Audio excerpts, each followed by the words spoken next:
আজকে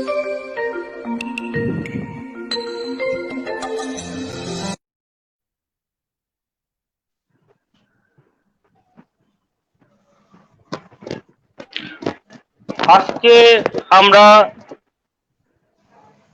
এই সন্ধ্যাবেলায়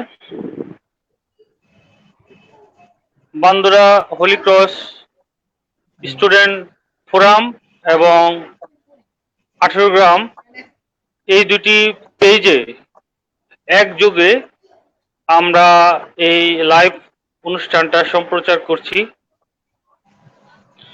আপনারা সবাই জানেন এই শেপ যে পেশা সেটা আমাদের এলাকায়, বিশেষ করে 18 গ্রাম এলাকায় খুবই প্রসিদ্ধ এবং জনপ্রিয় এবং ঐতিহ্যবাহী একটি পেশা। এবং এই অত্র এলাকা যেটা আমরা 18 গ্রাম হিসেবে চিনি, এই এলাকায় যারা বসবাস করে, বিশেষ করে ছেলেরা, তারা মোটামুটি সবাই বান্দুরা হোলি ক্রস হাই স্কুলের স্টুডেন্ট। সেজন্য আমরা দুইটা প্ল্যাটফর্মকে একযোগে বেছে নিয়েছি আজকের এই লাইভের জন্য। আজকে আমাদের সাথে কয়েকজন জনপ্রিয় এবং সুনামধন্য শেফ এবং সুশেফ যোগ দিয়েছে। আমরা মূলত এই শেফদের নিয়ে আসার উদ্দেশ্য হচ্ছে, যেহেতু এই পেশাটা আমাদের এলাকায় একটি জনপ্রিয় এবং ঐতিহ্যবাহী পেশা এবং অনেকেই পারিবারিক কারণে বা নিজের পারিবারিক যে ঐতিহ্য সেই হিসেবে এই পেশায় চলে আসে। এবং আমাদের যারা আজকে এই অনুষ্ঠানে এসেছেন তারা মূলত তাদের জীবনের সেই সাকসেস স্টোরি এবং কিভাবে এই পেশায় আসা যায়, এবং বর্তমানে যে একটা নতুন ইস্যু আমাদের সামনে চলে আসছে, কোভিড-19 সিচুয়েশনে সারা পৃথিবীতে এই শেফ যারা আছে তাদের দ্বারা পরিচালিত রেস্টুরেন্টগুলা দেশে বিদেশে অনেকটা অচল অবস্থায় চলে আসছে। মূলত বাইরের দেশ থেকে কোনো দেশে গেস্ট আসতে পারে না, বা দেশের ভিতরে যারা লোকাল গেস্ট রয়েছে তারাও মূলত ঘরের বাইরে আসতে চায় না নিরাপত্তার ঝুঁকিতে। সেজন্য যারা এই পেশার সাথে জড়িত তারা কিছুটা হলেও কি বলবো ভিকটিম হয়েছে। এই শিল্পটাই, পুরো শিল্পটাই ভিকটিম হয়েছে। তো আমরা তাদের মুখ থেকেই শুনবো যে বর্তমান কোভিড-19 পরিস্থিতিতে এই পেশায় যারা জড়িত রয়েছে তাদের কি অবস্থা এবং এর থেকে কিভাবে একটা উত্তরণের পথ বের করা যায়।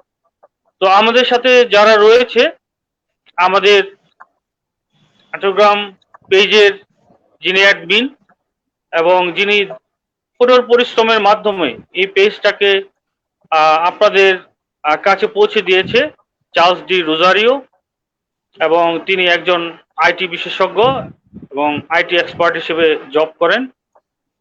একই সাথে আমাদের সাথে রয়েছেন জন সি কুইয়া। জন সি কুইয়া মূলত একজন শিক্ষক এবং সেই সাথে তিনিও এই সামাজিক কর্মকাণ্ডের সাথে জড়িত এবং তিনিও একজন 18 গ্রাম পেজের অ্যাডমিন।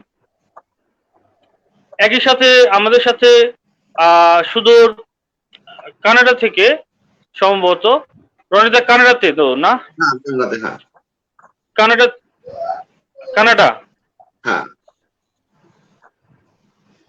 কানাডা থেকে আমাদের সাথে যোগ দিয়েছেন রনি জোসেফ গমেস। আমি জানি যদিও সে কানাডাতে, তারপর একটু অবশিওর হয়ে নিলাম। উনি কানাডাতে এই শিল্পের কি অবস্থা এবং বর্তমানে কোভিড-19 এর কারণে কি পরিস্থিতি, এই বিষয়টা উনি তুলে ধরবেন।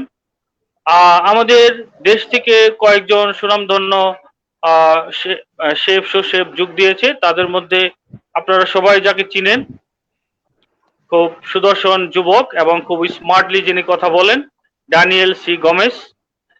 অত্যন্ত সুবক্তা, শুধু সে শেফ না, খুব ভালো এক্সপার্ট শেফ না, সে একজন স্মার্ট গাই এবং সে একজন সুবক্তা, অনেক গুণের অধিকারী সে। সত্যি বলতে আমিও মাঝে মাঝে তার কথা শুনি খুব বিমোহিত ভাবে।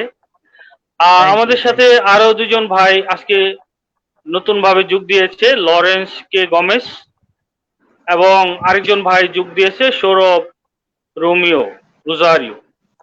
তো আমরা আর কথা না বাড়িয়ে চলে যাই আমাদের সেই সম্মানিত গেস্টদের মুখ থেকে আমরা শুনি। তো প্রথমে আমি চলে যেতে চাই রনি জোসেফ গমেস, যিনি সুদূর কানাডাতে রয়েছে। তো আমি যতটুকু জানি এখন কানাডা, আমেরিকা এবং অস্ট্রেলিয়াতে রেস্টুরেন্ট গুলা যে পর্যায়ে আছে, সম্ভবত টেক সার্ভিসটা এখন ওখানে শুধুমাত্র চালু আছে। কোথাও মানুষ বসে গ্যাদারিং করতে পারবে না, কিন্তু তারা যদি রেস্টুরেন্টে সার্ভিস থাকে তারা খাবারটা নিয়ে চলে যেতে পারবে, অথবা কোনো কোনো রেস্টুরেন্ট একেবারেই বন্ধ আছে। তো আপনি যদি একটুখানি আপনার সাইড থেকে বলতেন যে এই রেস্টুরেন্টের সার্ভিসে আপনি কিভাবে জড়িয়ে পড়লেন এই শেফ পেশায়, বা আমরা যেটাকে বলি যে বাবুর্চি পেশা, আমরা বাংলায় যেটা বলি। কারণ অনেকে, আমি একটু ভেঙে দিলাম কেন, অনেকে আবার মনে করবে যে শেফ বলতে কি বোঝাচ্ছি। মূলত এটা একটা আমাদের যে ক্যাটারিং সার্ভিস, বাবুর্চি পেশা আমরা লোকাল ভাষায় যেটা বলি। তো আপনি এই পেশায় কিভাবে আসলেন, জড়িয়ে পড়লেন, এবং বর্তমানে এই কোভিড-19 সিচুয়েশনে এই পেশার বাস্তবতা এবং এখান থেকে আমরা কিভাবে একটা উত্তরণের পথে আসতে পারি, সে বিষয়টা যদি একটু রনিদা আপনি পরিষ্কার করতেন দর্শকদের উদ্দেশ্যে। গুড ইভিনিং আর গুড মর্নিং এভরিওয়ান। আসলে এই পেশায় আসার আমার একটা ছোট্ট একটা রহস্য আছে। আমি এসএসসি পরীক্ষার পরে যে আমাদের 3 মাস ছুটি থাকে, তারা অনেকেই অনেক জায়গায় যায়, অনেকে অনেক কোর্স করে, কিন্তু আমি হঠাৎ করে দেখতে গেলে যে হঠাৎ করে আমার পর্যটনের যে শেফ ছিল অজিত গমস, সে আমার পারিবারিক ভাবে আত্মীয়। তো তার সাথে পরিচয় হয় এবং কথা হয়, এবং সে বললো যে এখন অ্যাডমিশন হইতেছে, তুমি আসতে পারো। তো আমি বললাম যে পরীক্ষা কবে? পরীক্ষা 2 দিন পর। তো আমি গিয়ে ফিল আপ করলাম, পরীক্ষা দিলাম। তো আশা করি পরীক্ষা ভালোই করছি, কারণ আমি একজন বান্ধব স্কুলের ছাত্র। তো পরীক্ষাগুলি সব ইংলিশই হয়, এই মানে সাধারণ জ্ঞানের উপরে। তো পরীক্ষা আমার ভালোই হয়েছে এবং দেখলাম যে রেজাল্ট আমার, আমি অ্যাডমিশন পেয়েছি। তো ওইখানে 3 মাস কোর্স করার পরে আমাদের ওই সময় একটা ভাগ্য ভালো ছিল আমার, যে আমাদের তখন ইন্টারন্যাশনাল এক্সপার্ট আমাদের প্রশিক্ষণ দেওয়ার জন্য আসছিল বাংলাদেশের পর্যটনে। তো আমি 3 মাস কোর্স করার পরে আবার আরো 3 মাস ওইখানে তাদের কাছ থেকে কোর্স নিলাম, এবং সেই সুবাদে শেরাটন হোটেলে রাজধানী যাওয়ার পর ওইখানে 3 মাস কোর্স করার পর আবার ডেলি বেসে কাজ হয় ওখানে আমার। কিন্তু ডেলি বেসে তখন আমরা পাইতাম মাত্র 90 টাকা পার ডে। তো তাতে আমার তখন একটু পয়সা দরকার ছিল, তো কারণ বাবা ছিল না তখন। তখন দেখলাম যে এটা হয় না, তখন আমি চেষ্টা করলাম বিদেশে চলে যাওয়ার জন্য। তো বিদেশে চলে গেলাম, তাতে আমার সংসার মোটামুটি চলত। তো বাই দা বাই বা চেষ্টায় এক দেশ থেকে আরেক দেশ, এক দেশ থেকে আরেক দেশ করতে করতে ঘুরতে ঘুরতে এখন আমি কানাডাতে। তবে আমার জীবনের কথা একটাই, যদি মানুষ বা আমাদের ছেলেরা যদি এই পেশায় আসতেই চায়, তাদের হাতে খড়ি নিয়ে আসা দরকার। এবং বাংলাদেশে অনেক ভালো ব্যবস্থা আছে, বা আমাদের চেষ্টা করলেই, বা আমরা যারা আছি বা আমাদের পরিচিত যারা আছে, যদি কেউ ক্যাটারিং স্কুলে ঢুকতে চায় তাহলে আমরা হেল্প করতে পারি। কারণ এই পেশা আশা কি যেই আসে, যদি হাতে খড়ি বা প্রশিক্ষণ বা নিয়ে আসে, তাহলে তারা তাড়াতাড়ি উন্নতি করতে পারে, যেমন আমরা করছি। হ্যাঁ, যেমন এখানে আমরা কানাডা এসে অনেক বড় বড় রেস্টুরেন্ট পরিচালনা করছি এখন, আর ওই ঝামেলা ভালো লাগে না, তাই এখন হোটেলে একটা ছোট পজিশন নিয়ে বসে রয়েছি বাস। আর মনে হয় না যে একটু দৌড়াদৌড়ি করি, কারণ এখানে কোনো রেস্টুরেন্ট বা কোনো একটা ম্যানেজমেন্টের পজিশনে যাওয়ার মানে অনেক বড় একটা দায়িত্ব। তো আমি এখন একটু নিজের একটু গুছাই নিছি আর কি। তো মোটামুটি হোটেলে আছি, কিন্তু বর্তমান পরিস্থিতিতে আমরা মোটামুটি প্রায় সব শেফেরাই একরকম এখানকার বেকার।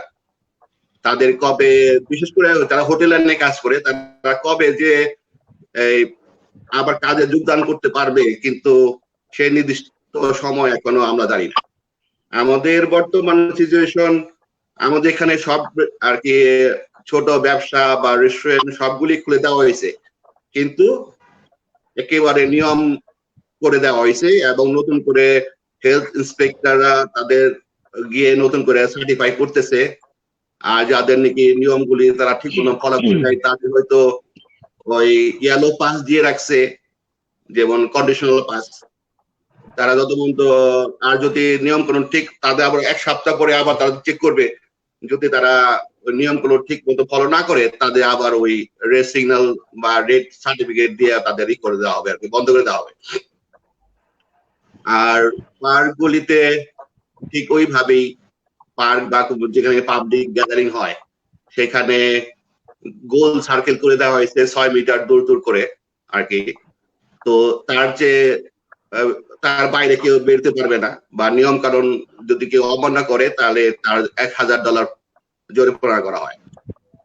আর বর্তমানে আমাদের যে টেকওভার যে সিস্টেম আছে, শুধুমাত্র আর গত 2 দিন আগে থেকে আমাদের এখানে নতুন চালু করছে যে ইনডোর যেসব স্টোর আছে, যে কোনো খাবারের দোকান হোক বা যে কোনো দোকান হোক, সে যদি মাস্ক ছাড়া কেউ স্টোরে ঢুকে, তাহলে যে নাকি স্টোরে যে নাকি সার্ভ করে বা যে ক্যাশিয়ার বা দায়িত্ব আছে, তারা যদি তাকে রিকোয়েস্ট করে, তাদের জন্য কিছুই করার নাই। এটা আমাদের গভর্নমেন্ট কি করে দেওয়া হয়েছে, ডিক্লেয়ার করে দিচ্ছে, নতুন আইন করছে আর কি, যে যদি কেউ মাস্ক ছাড়া কেউ দোকানে ঢোকে, সে যদি তার মানবিক দিক থেকে যাচাই করে যদি তারে নেয় তো ওকে, আর যদি তারে রিফিউজ করে তাহলে তার কিছুই করার নাই। এবং মানুষ আগে একটু অসচেতন ছিল, কিন্তু এখন মানুষ সবাই সচেতন হয়েছে, সবাই সোশ্যাল ডিস্টেন্স ফলো করে এবং ওইভাবেই মেনটেন করে। আমরা আগে রাস্তাঘাটে চললে পরে মানুষ যেমন গায়ে ধাক্কা দিয়ে যেত, এখন মানুষ দেখলে মানুষকে যেমন ওই যে পাগলা কুকুর দেখলে মানুষ যেমন দৌড় দিয়ে যায়, এখন মানুষ দেখলে আরেকজন মানুষ তার কাছ থেকে দৌড় দেয়। তো আমাদের এখানে করোনা পরিস্থিতি মোটামুটি অনেক কমে আসছে, তবে জানি না আগামী, এখন তো সব নতুন করে খুলছে, আগামীতে আবার কি হবে। তো গতকালকে যেমন আমাদের কানাডা ছিল, কানাডাতে মানে আমাদের এখানে আতশবাজি, আনন্দ, drinks party, get to the family gathering, তার মানে লং উইকেন্ড হয়। লং উইকেন্ড এখানে মানে লং উইকেন্ড বলতে আমাদের এখানে ছুটিটা কি করে মানডেতে নেয়। তো ফ্রাইডে স্যাটারডে সাধারণত সপ্তাহে ছুটি থাকে, এবং মানডে এক্সট্রা হলিডে যোগ করে, তার জন্য আমাদের বলি আমরা লং উইকেন্ড। আর লং উইকেন্ড হইলে আমরা চেষ্টা করি যে ফ্যামিলি গ্যাদারিং বা এগুলি অনেক কিছু, মানুষের ক্যাম্পিং এগুলি করে। কিন্তু গতকালকে আমাদের এখানে কোনো গভর্নমেন্টের দিক থেকে কোনো আতশবাজি বা কোনো ফায়ার ওয়ার্কস বা কোনো গ্যাদারিং এগুলি সম্পূর্ণ নিষেধ করা হয়েছে, এবং কোনো ফায়ার ওয়ার্কস হয় নাই। পার্সোনালি অনেকেই করছে, গত রাত্রে অনেকেই করছে, কিন্তু এই গভর্নমেন্টের পক্ষ থেকে কোনো কিছু করা হয় নাই।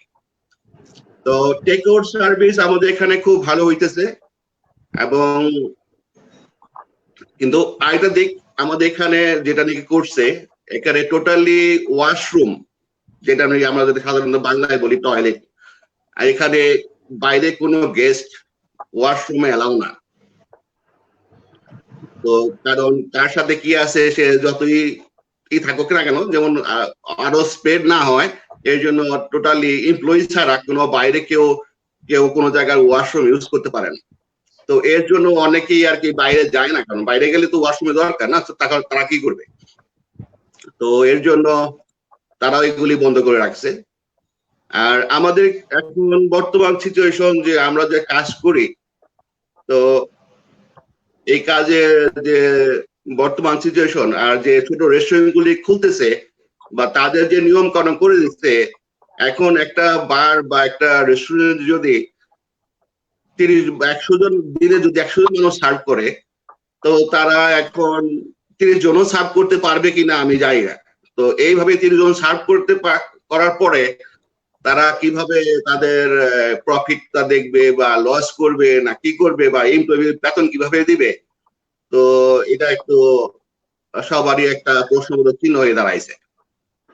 আর আমাদের এখন সিচুয়েশন, যারা নাকি হোটেল ইন্ডাস্ট্রিতে কাজ করি আমরা, তাদের যেমন ইন্টারন্যাশনাল ফ্লাইট, তারপরে কনফারেন্স, এগুলো যদি না হয়, আর তাহলে বোধে সাধারণত 50% নিচে যদি থাকে বা 40% যদি থাকে অকুপেন্সি হোটেলের, তাহলে হয়তো বা আমরা তাড়াতাড়ি ব্যাক করব। তাছাড়া আমি জানি না যে আমাদের আর কি অতীত ভবিষ্যৎ কি হইতেছে। তো এর জন্য আমার সবার কাছে রিকোয়েস্ট যে আমাদের কাছে যাই আছে বা সঞ্চিত অর্থ যাই আছে, তারা যেমন একটু চিন্তা ভাবনা করে আগামী দিনগুলিতে চলি, যে আমাদের এই সিচুয়েশন এখন যা আছে আগামী সময়টা আরো খারাপ হবে।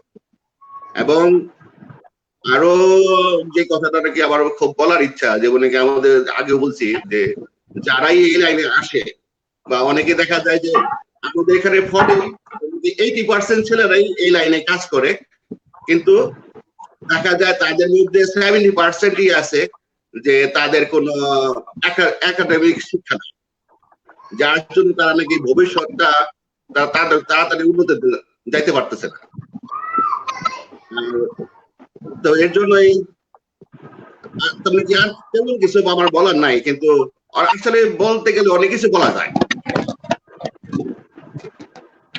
আচ্ছা, আমরা আবার ফিরে আসবো আপনার কাছে। আমরা এই অবস্থায় আমরা ড্যানিয়েল সি গমেশের কাছে চলে যাচ্ছি, আমাদের অত্যন্ত সুবক্তা মিস্টার ড্যানিয়েল সি গমেশ। আমরা আপনার কাছে একটা প্রশ্ন রাখতে চাই, এরকম যে আপকামিং যে আপনার এই সিজনটা আসছে, যেটা শীতের সিজন আমরা বলি, এবং এই ভাইরাস, বা অনেকে বলছে এটা ভাইরাস না ব্যাকটেরিয়া, এই সময়, এই শীতের সময়ে, যেহেতু এটা একটা করোনা ভাইরাস, মানে হচ্ছে শীত, সর্দি, কাশি, এই জাতীয় এই নেচারের ভাইরাসটা।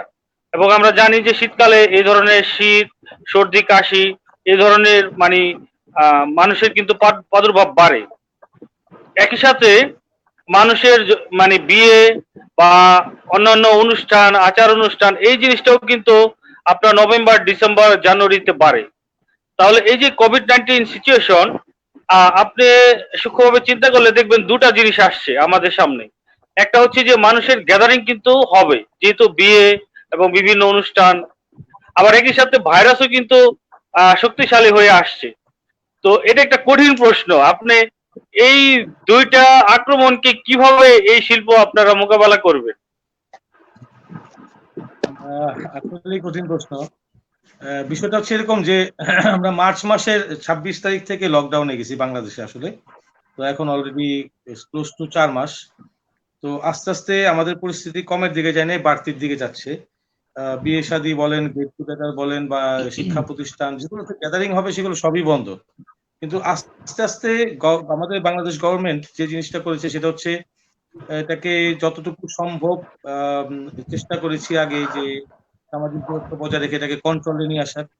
আর দ্বিতীয় জিনিসগুলো হচ্ছে কিছু রুলস এন্ড রেগুলেশন, যেটা রনি ভাই বললো যে কানাডিয়ান গভর্নমেন্ট কিছু রুলস এন্ড রেগুলেশন, সেরকম পৃথিবীর প্রত্যেকটা দেশেই সেরকম রুলস এন্ড রেগুলেশন দিয়েছে। এখন আমার কথা হচ্ছে যে প্রতিদিন ঘর থেকে বেরোনোর সময় যখন আপনি একটা কিছুর মধ্যে বাধাপ্রাপ্ত হবেন, 1 দিন 2 দিন 3 দিন, চতুর্থ দিন অবশ্যই আপনি পাটা উঁচু করেই ওই জায়গা থেকে বেরোবেন। তখন আপনি প্র্যাকটিস হয়ে যাবেন যে আমাকে প্রতিদিন বেরোতে হলে যে বাধাটা পড়ছে সেই বাধাটা অতিক্রম করে আমি বেরোবো।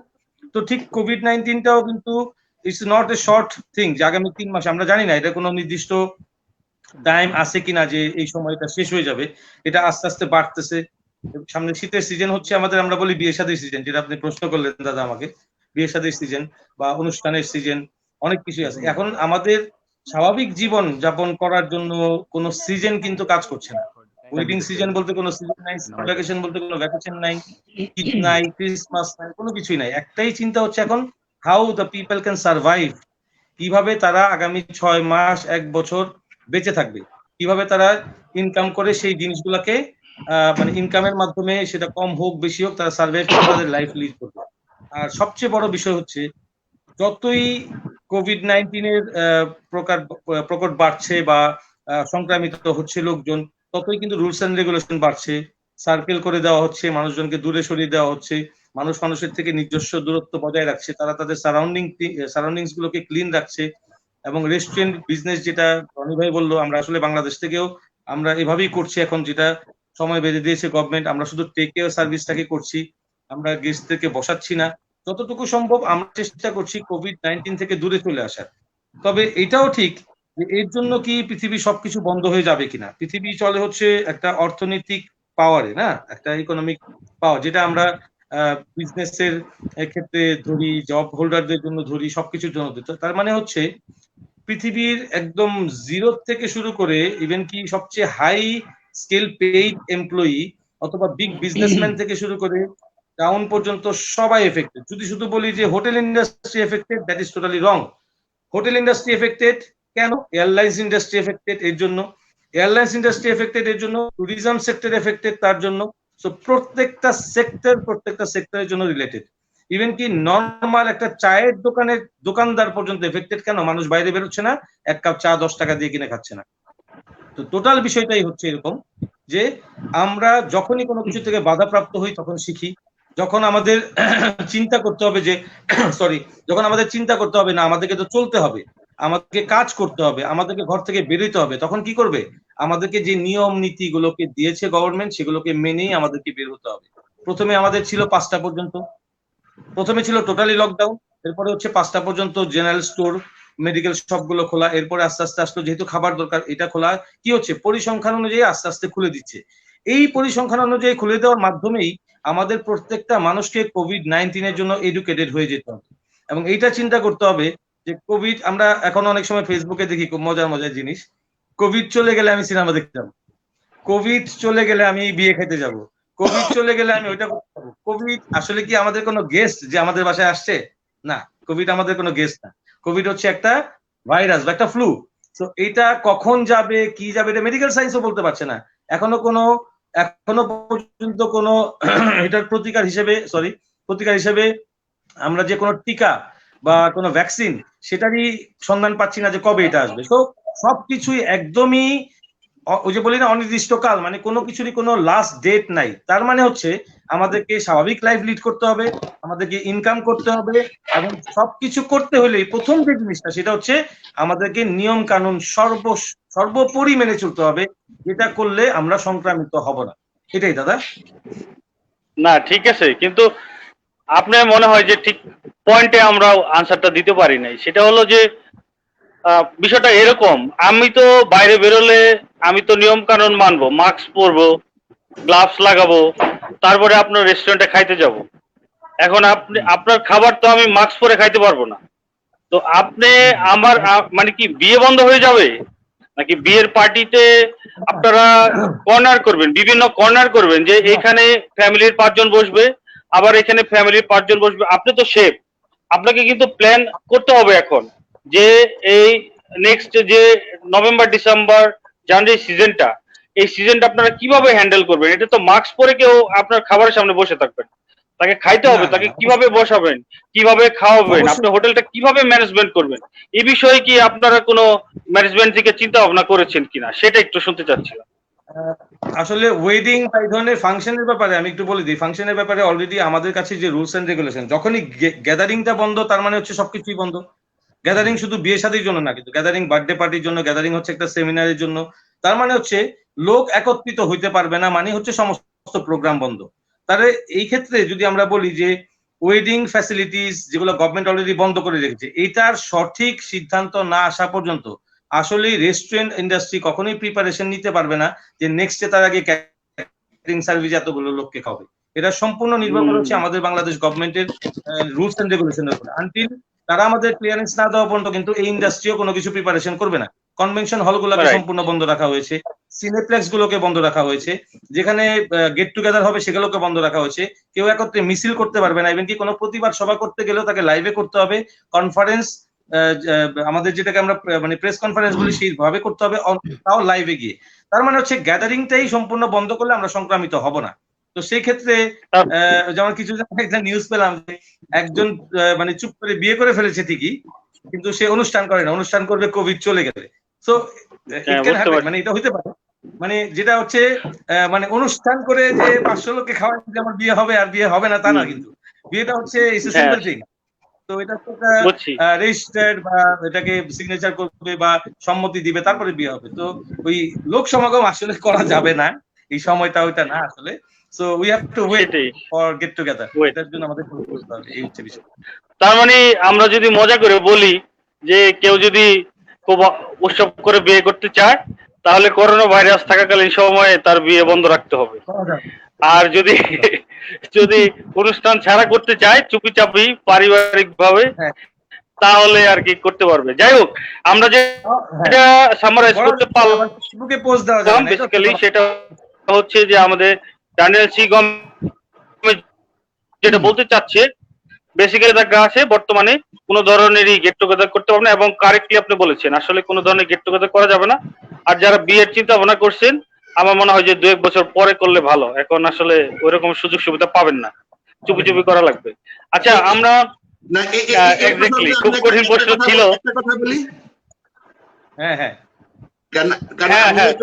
আমি একটা জিনিস দেখছি যে বাংলাদেশে বা এবং চট্টগ্রামের বিয়েতে যে পরিমাণ খরচ হয়, এবং একজন যদি 1 লাখ টাকা খরচ করে, আরেকজন সে 1.5 লাখ টাকা খরচ করে, আরেকজন যদি 1.5 লাখ টাকা খরচ করে, সে 2 লাখ টাকা খরচ করে। তো শুধুমাত্র শুধু ফুলের বাজেট থাকে 50,000 টাকা, তারও বেশি থাকে অনেকে। তো আমার মনে হয় এই মুহূর্তে বিয়ে করলে আমাদের সেভিংসটা ঠিক থাকবে, কেউ কেউ লোন করে বিয়ে করবে না। আচ্ছা, একদম। যাক, আমাদের আড্ডা খুব জমে উঠেছে। ড্যানিয়েল সি গমেজ, আসলে আপনার কাছে খুব কঠিন প্রশ্ন নিয়ে আসি, স্বাভাবিক। আরেকটা খুব কঠিন প্রশ্ন আপনাকে করব, খুব বুদ্ধি করে উত্তর দিতে হবে। সেটা হলো যে একটা সময় ছিল যেমন আমাদের দাদারা পদ্মা নদীর পারে, যেটা বালুগন্ডা একটা জাহাজের একটা ছিল, নোঙ্গর ছিল, এবং ওখান থেকে তারা বালুগন্ডা থেকে তারা ওই বিলাত চলে যেত। বিলাত বলতে বোঝাতো ইংল্যান্ড, তাই তো? এবং ওইখানে আপনি বিষয়গুলো হয়তো রনিদা খুব ভালো জানে। যেমন ওই চুঙ্গা, এক ধরনের চুঙ্গা ছিল, মানে লম্বা বড় চুঙ্গা ছিল। ওই জাহাজ যখন ওইখানে ভিড়তো, তখন ওই চুঙ্গা বাজানো হইতো, এবং চুঙ্গা বাজাইলে তখন বুঝতে পারতো যে জাহাজ আসছে, এবং তখন তারা সেই জাহাজে চড়ে বিলাত চলে যেত। এবং বিলাতে তাদের তখন ভিসা ছিল না, এই বিষয়গুলো কিন্তু অনেকে জানে না। তখন ভিসা ছিল না, এক ধরনের নলি ছিল, নলি। রনিদা, এই বিষয়গুলো আপনি সম্ভবত জানেন। নলি হচ্ছে না, আমি জাহাজ এই থেকে ব্যাপারে একটু শুনছি, কারণ আমার হ্যাঁ, মার বাবা, তার নাম ছিল সাইমন গমেজ। তো সে একজন শেফ ছিল, জাহাজের এক্সিকিউটিভ শেফ ছিল। সে যখন বাড়িতে আসতো, বালুগন্ডা থেকে 6 ঘোড়া মাল নিয়ে যে বাড়িতে আসতো, হ্যাঁ, জানতো মাল যে সাইমন গমেজ বাড়িতে আসতো। তো এইটুকু আমি তাদের কাছ থেকে শুনছি, মার কাছ থেকে শুনছি বা মামাদের কাছ থেকে শুনছি। তো আমি ভিউয়ারদের উদ্দেশ্যে বলি, যেহেতু আমার দাদা একজন শেফ ছিল ওই সময়, সেই জন্য আমি বিষয়টা জানি। তো নলি ছিল, এক ধরনের নলি। ওই নলি দেখালে যে কোনো দেশে নামা যেত জাহাজ থেকে। লাইক এখন যেমন ভিসা, তখন ভিসা ছিল না, ওই নলি দেখে তারা বিলাতে নামতে পারতো এবং বিভিন্ন দেশে নামতে পারতো। এই যে ঐতিহ্য, এখন এই প্রশ্ন আমাদের সামনে এসে দাঁড়াইছে যে ওই সময় 18 গ্রামের এই মানুষদের যে এই ক্যাটারিং সার্ভিসে বা শেফ পেশায় যে একটা আধিপত্য ছিল, বর্তমানে কিন্তু সেই জায়গাটা ধরে রাখতে পারতেছি না আমরা। এখন দেখা যাচ্ছে যে আমাদের আমাদের ওই 18 গ্রামের লোকদের জায়গায় অন্যান্য এলাকার লোকেরা তারা শেফ বা ওই ধরনের উচ্চপদস্থ পদগুলো তো তারা জায়গা করে নিচ্ছে, কারণ তারা হোটেল ম্যানেজমেন্টে পড়াশোনা করছে এবং হাইলি এডুকেশন করছে। তো আপনি কি মনে করেন, এটা কি আমাদের এলাকার মানুষ এই দিকে পিছিয়ে পড়ার কারণ কি? আসলে তাদের শিক্ষার মানে একটু মানে কি বলবো, শিক্ষার প্রতি অপারগতা বা অনুরাগ নাই। তারা মনে করে যে বাবুর্চি লাইনে পড়াশোনা দরকার না, যে কারণে তারা একটা লেভেল পর্যন্ত কাজ করতে পারে আর উপরে তারা যেতে পারে না। এই বিষয়টা আপনি বলেন যে আমরা কেন আমাদের সেই ঐতিহ্য এবং আধিপত্য আমরা কেন এই বিভিন্ন পাঁচতারা হোটেলে আমাদের যে আধিপত্য ছিল সেটা আমরা হারিয়ে ফেলছি কেন? এই বিষয়টা যদি আপনি একটু পরিষ্কার করেন। আমি একটু ক্লিয়ারলি বলি, আসলে একদম প্রথম থেকেই বলি। এটা হচ্ছে এই যে আমাদের গ্র্যান্ডফাদার, বা যেমন আপনি বললেন আপনার বাবা, আমার গ্র্যান্ডফাদার, আমার কাকা, আমাদের আত্মীয় স্বজন বেশিরভাগ গ্রামের সবাই কিন্তু ওই জাহাজের ব্যাকগ্রাউন্ডে আসলে শিপে কাজ করতো। কেউ বড় বড় হোটেলে কাজ করতো, কলকাতায় বেশি কাজ করতো। গোয়ালন্দ হয়ে ওই পারে গিয়ে ট্রেনে করে শিয়ালদা স্টেশনে গিয়ে কলকাতা, বম্বে, দিল্লি সব জায়গায় খুব বড় বড় শিপ আমাদের 18 গ্রামে আছে। ইভেন কি আপনি এটা জানবেন যে বোম্বেতে, কলকাতাতে এমন প্লেস আছে যে প্লেসের নাম এখন আমাদের হাসনাবাদ গোল্লার বাড়ি ঘরের নাম দিয়ে নাম করা। ওখানেও গিয়ে দেখবেন আপনি যে আঞ্জুর বাড়ি আছে কলকাতায়। আপনি বোম্বেতে গিয়ে দেখবেন যে ওখানে আমাদের মুলাসিকান্দার লোক আছে, বা আমাদের হাসনাবাদের গোল্লার বড় গোল্লার লোক আছে, সবাই আলাদা আলাদা করে। কারণ ওই ওই জায়গাগুলাই ছিল কাজ করার জায়গা আসলে। আর যেটাকে নলি বললেন, আসলে ওটা হচ্ছে আসলে নলি নামে পরিচিত। এটা এটা হচ্ছে সিমেন্ট পাসপোর্ট। সিমেন্ট পাসপোর্ট হচ্ছে যারা শুধু শিপে কাজ করতে যায় তাদের দুইটা জিনিস একটু আলাদা হয়। একটা হচ্ছে পাসপোর্টটাকে যেটাকে বলে নলি, আর একটা হচ্ছে ফায়ার ট্রেনিং। সিতে যারা কাজ করে তাদের ফায়ার ট্রেনিংটা একটু আলাদা হয়। তো আমাদের এই, আমি মূল প্রশ্নে ফিরে আসি, আমাদের যে শেফরা ছিল তারা ছিল সব, আমি আমার ভাষায় বলবো যে, মানে যদি একদম সঠিক বাংলায় বলি, ওয়ার্ল্ডের অনেক নাম করা ঘাগু শেফ যাকে বলি, মানে যে নাকি একদম এক্সপিরিয়েন্সড, কাজ করতে করতে প্র্যাকটিস, এই শেফ গুলা ছিল আমাদের 18 গ্রামে সবচেয়ে বেশি। শিপে কাজ করতো, শিপের এক্সিকিউটিভ শেফ, সু শেফ, শেফ ডি কুইজিন, এইসব পজিশনে তারা কাজ করতে আসছে। যে ওই সময় এই ল্যাঙ্গুয়েজ গুলো আমরা শুনিনি আসলে। ওই শেফ, এক্সিকিউটিভ, সুশেফ সবাইকে বাবুর্চি বলতো আর কি, বলতো বাবুর্চির লাইনে কাজ করে, ওই একটা কথা দিয়ে সব শেষ করে দিত। তো ইন্ডাস্ট্রি তো অনেক দূর আগায় গেছে। আজকে থেকে 50 বছরের কথাগুলো আমরা এখন এই লাইভে বসে মনে করতেছি। যেমন আমার গ্র্যান্ডফাদারের কথা, আপনি আপনার বাবার কথা, মানে 40 বছর, 50 বছর, 60 বছর, 70 বছর আগের কথা মনে করতেছি। এখন চলে আসি আমি মেইন জায়গায়, ঢাকা সিটিতে। যদি আমি হাতে গোনা স্টার্টিং থেকে এন্ড পর্যন্ত হোটেল ধরি, তাহলে প্রথম হচ্ছে হোটেল শাহবাগ, যে সবচেয়ে বড় হোটেল, যেটা হচ্ছে এখন পিজি হসপিটাল। এরপরে সেকেন্ড যে প্রপার্টি সেটা হচ্ছে ইন্টারকন্টিনেন্টাল নামে পরিচিত ছিল, যেটা বাংলাদেশ বিএসএল এর প্রপার্টি। এরপরে থার্ড প্রাইভেট মালিকানা যে হোটেল হয় সেই হোটেলের নাম হচ্ছে হোটেল পূর্বাণী। এরপরে যে হোটেলটা হয় সেটা হচ্ছে hotel pan Pacific Sonargaon hotel. তারপরে হয় হোটেল সুন্দরবন। এরপরে হয় হোটেল মিড টাউন। এরপরে আরেকটা বড় হোটেল হয় এই সবগুলোর পরে, এটা হচ্ছে পল্টনে hotel Zaman, is a big hotel. তো এই যে সিরিয়াল গুলো মেনটেন করে আসছে, এই প্রত্যেকটা হোটেলেরই এক্সিকিউটিভ শেফ ওই সময়তে ছিল আমাদের 18 গ্রামের শেফরা। যেমন শেফ জুনেশ, শেফ নরবেট সোনাবাজুরের, আমাদের এখনো ডোমিনিক ভাই আছেন, শেফ লেনাস তপন আমাদের ছোটগোল্লার, তারপরে শেফ রবিন, তারপরে আমাদের ছোটগোল্লার আরেকজন আছেন শেফ রবিন। হাসনাবাদে তো আরো অনেক শেফ আছেন, শেফ ফ্রান্সিস ছিলেন হাসনাবাদের।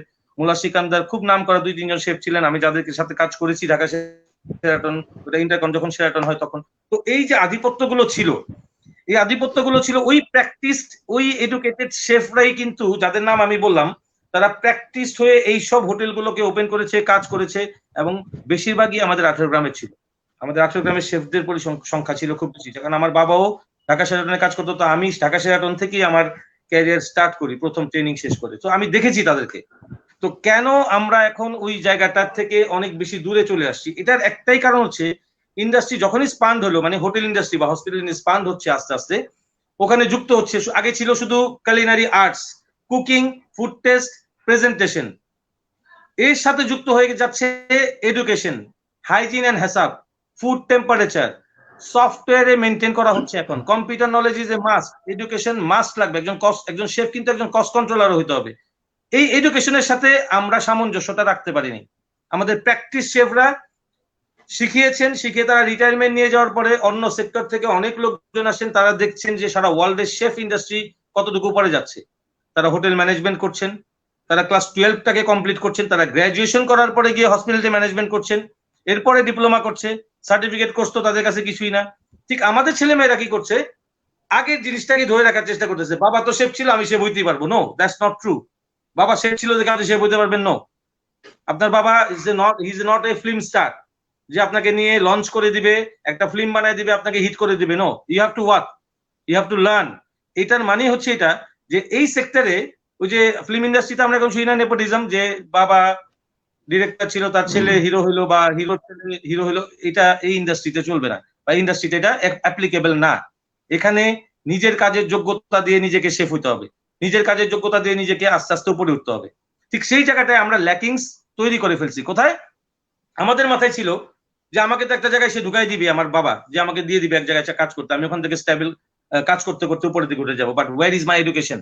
যখন আমি ফার্স্ট কমি সেকেন্ড কমি পার করছি, তখন আমার ইন্টারভিউ হচ্ছে যে আমি ডেমি শেফ ডিপার্টি হইতে পারবো কিনা। That time I have to prove I am a good chef, বা আমি একজন গুড কুক, বা আমি লিডারশিপ আমার ভিতরে আছে, আমার ভিতরে কোর্সটা কমপ্লিট করা আছে। I know how to run the food cost, I know how to run the food hygiene and হ্যাসাপ।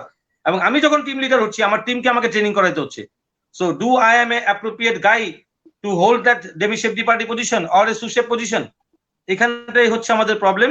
আমরা চিন্তা করছি যে এই সেক্টরে এডুকেশন লাগে না কেন। ওই যে জিনিসটা দেখছি যে আমার বাবা হয়তো ক্লাস 8 পাস ছিল, সে এক্সিকিউটিভ শেফের পজিশন থেকে রিটায়ার করছে। হ্যাঁ, সে 25 বছর 30 বছর কাজ করে এক্সিকিউটিভ শেফ হয়ে রিটায়ার করছে। ওই 25-30 বছরে আসলেই কখনো এই সফটওয়্যার বেজ নলেজ ছিল না। ইভেন কি এখন মার্কেটে যে অর্ডারটা করবেন, যারা যারা আমরা ইন্ডাস্ট্রিতে কাজ করি, you have to run a software for buying and purchasing raw materials. So this education should be your catering education. এটাও আপনার ক্যাটারিং স্কুল থেকে আপনাকে শিখাবে। সো এইখানটাই আমাদের সবচেয়ে বড় চিন্তার ভুল। আমরা যদি চিন্তাটাকে শুধু এইটুকু ঘুরাই নিয়ে আসি যে আমরা এই শেফ প্রফেশনে যাব, বাট প্রপার এডুকেশন নিয়ে, প্রপার কোর্স কমপ্লিট করে, নলেজেবল হয়ে, এবং যে লিডারশিপটাকে স্টেবল করে, দেন আমি ইন্ডাস্ট্রিতে পা দিয়ে আমি আমাকে স্টেবল করব, তখন হয়তো আমরা সাকসেস করতে পারবো। ঠিক এই কারণেই আমরা বিগত 20 থেকে 25 বছরে আমাদের 18 গ্রামের শেফরা ওই আধিপত্যটা আগের মতো করে রাখতে পারে। যেভাবে, আমি আধিপত্য বলবো না, আসলে সবাইকে ওয়েলকাম করবো, সব সেক্টরের লোকই এসে কাজ করবে, আমরা কাউকে না করবো না কাজ করতে। You all are welcome to work in culinary industry. This is not my own industry, this is for everyone, and this is hospitality industry. তার মানে হচ্ছে সেবামূলক প্রতিষ্ঠান। আমাদেরকে যথেষ্ট পরিমাণে পোলাইট থাকতে হয় ইন্ডাস্ট্রিতে, আমাদেরকে আমাদের নিজেদের কাজ এবং নিজেদের আর্ট প্রুভ করতে হয়। So all are welcome.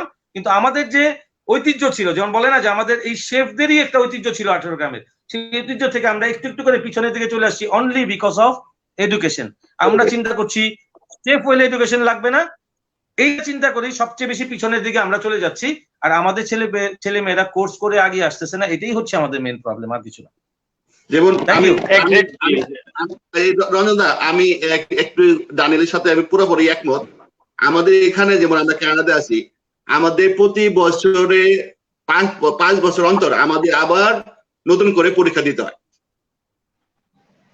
তুমি যদি পরীক্ষায় ফেল করো, তাহলে তুমি পাস না করা পর্যন্ত তোমার আবার সার্টিফিকেট রিনিউ হবে না, বা তুমি কাজ করতে পারবে না। তো এর জন্য এডুকেশন মাস্ট। আর যারা নাকি এই এডুকেশনটা না নিয়ে এই কাজটা করে, তাদের জন্য এই বিপদটা হয়, তারা আরো পদোন্নতি হয় না। আমি এই কথাটাই বলছি যে আমি যদি ওই কোর্স করি না করতাম, ওইখানে না শিখতাম, তাহলে আমি যে এখানে আইসা যে আমি এত তাড়াতাড়ি এইভাবে ডেভেলপ করছি, তাহলে করতে পারতাম না।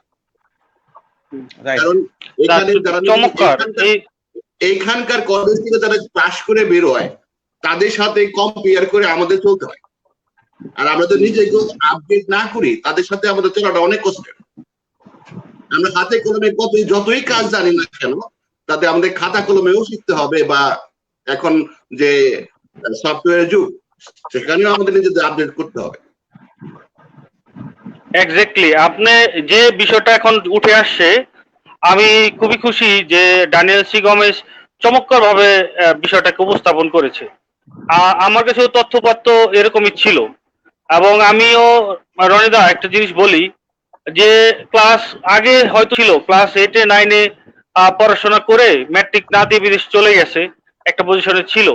কিন্তু এখন যারা নতুন প্রজন্ম, তাদের জন্য বলতে চাই যে তোমরা যদি ওই রকম বাবার মতো চিন্তা করো, 8-এ 9-এ পাশ করে যদি বিদেশে চলে যাও, তাহলে আমাদের যারা সিনিয়র যারা বললো, তোমাদের জীবনের কষ্টের কিন্তু শেষ থাকবে না।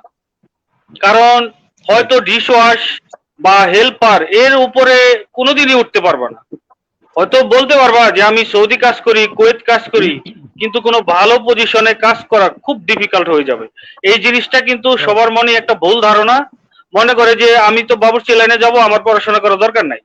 আরেকটা জিনিস যেটা ড্যানিয়েল সি গমেজ হয়তো আমি অ্যাড করতে চাই তার সাথে, যে এখন কিন্তু খাবারের যে মেনুগুলা, এগুলা কিন্তু সব ইংলিশে লেখা থাকে, এটা বাংলাতেও লেখা থাকে না, আরবিতেও লেখা থাকে না। সুতরাং আপনাকে কিন্তু ওইখানে রিড আউট করতে হবে কি কি ম্যাটেরিয়ালস, কত টেম্পারেচার, এটা কুকিং প্রসেসটা কি, এগুলা এক্স্যাক্টলি ইংলিশ যদি না বুঝেন, এখন দেখা যাবে একটা জায়গায় আরেকটা দিয়ে দিলেন, বা ফলো করলেন না ঠিক মতো, তাহলে কিন্তু আরেক প্রবলেম। সুতরাং যেটা শর্টলি সবার উদ্দেশ্যে বলার উদ্দেশ্য, এই শোটা যারা দেখছেন তাদেরকে আবারও আমি মনে করে দিতে চাই, যারা হুটহাট সিদ্ধান্ত নিচ্ছেন যে আমি কোনো মতে 8-9 পাশ করে বা মেট্রিক ফেল করে ভিসা নিয়ে সৌদি, কুয়েত, আবুধাবি চলে গেলাম, মনে করবেন যে আপনি আগুনের মধ্যে ঝাঁপ দিচ্ছেন। আপনি কিন্তু প্রপারলি সাকসেস নিয়ে আসতে পারবেন না। রেজার হচ্ছে আপনি পড়াশোনা করেন, তোমরা পড়াশোনা করো, ডিগ্রি পাস করো বা ইন্টার পাস করো, হোটেল ম্যানেজমেন্টের উপর পড়াশোনা করো, তারপরে তোমরা ক্যাটারিং লাইনে আসো। যুদ্ধ করার জন্য, যুদ্ধক্ষেত্রে নামতে হলে যুদ্ধ শিখে নামতে হবে। এখন তরোয়াল নিয়ে নামলা, এখন তরোয়াল চালাইতে জানো না, এখন ছুরি নিয়ে নামলা, ছুরি খালি ওই পেঁয়াজ কাটলে তো আর হেল্পারই থাকতে হবে সারা জীবন, পেঁয়াজ কাটতে হবে আর ওই যে চোখ মুছতে হবে যে ভাই চোখ পানি।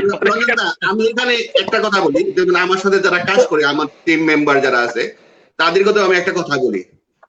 যেমন অনেক সময় দেখা যাচ্ছে অনেক বিজির সময় অনেক দৌড়াদৌড়ি করে, তখন আমি তাদের একটা কথা বলি, শুধু দৌড় পারলেই হবে না। যেমন ফুটবল মাঠে যদি তুমি দৌড়া শুধু বল ছাড়া, তাহলে তুমি গোল দিতে পারবো না। মানে বল নিয়ে দৌড়াতে হবে, তাহলে তুমি গোল করতে পারবে।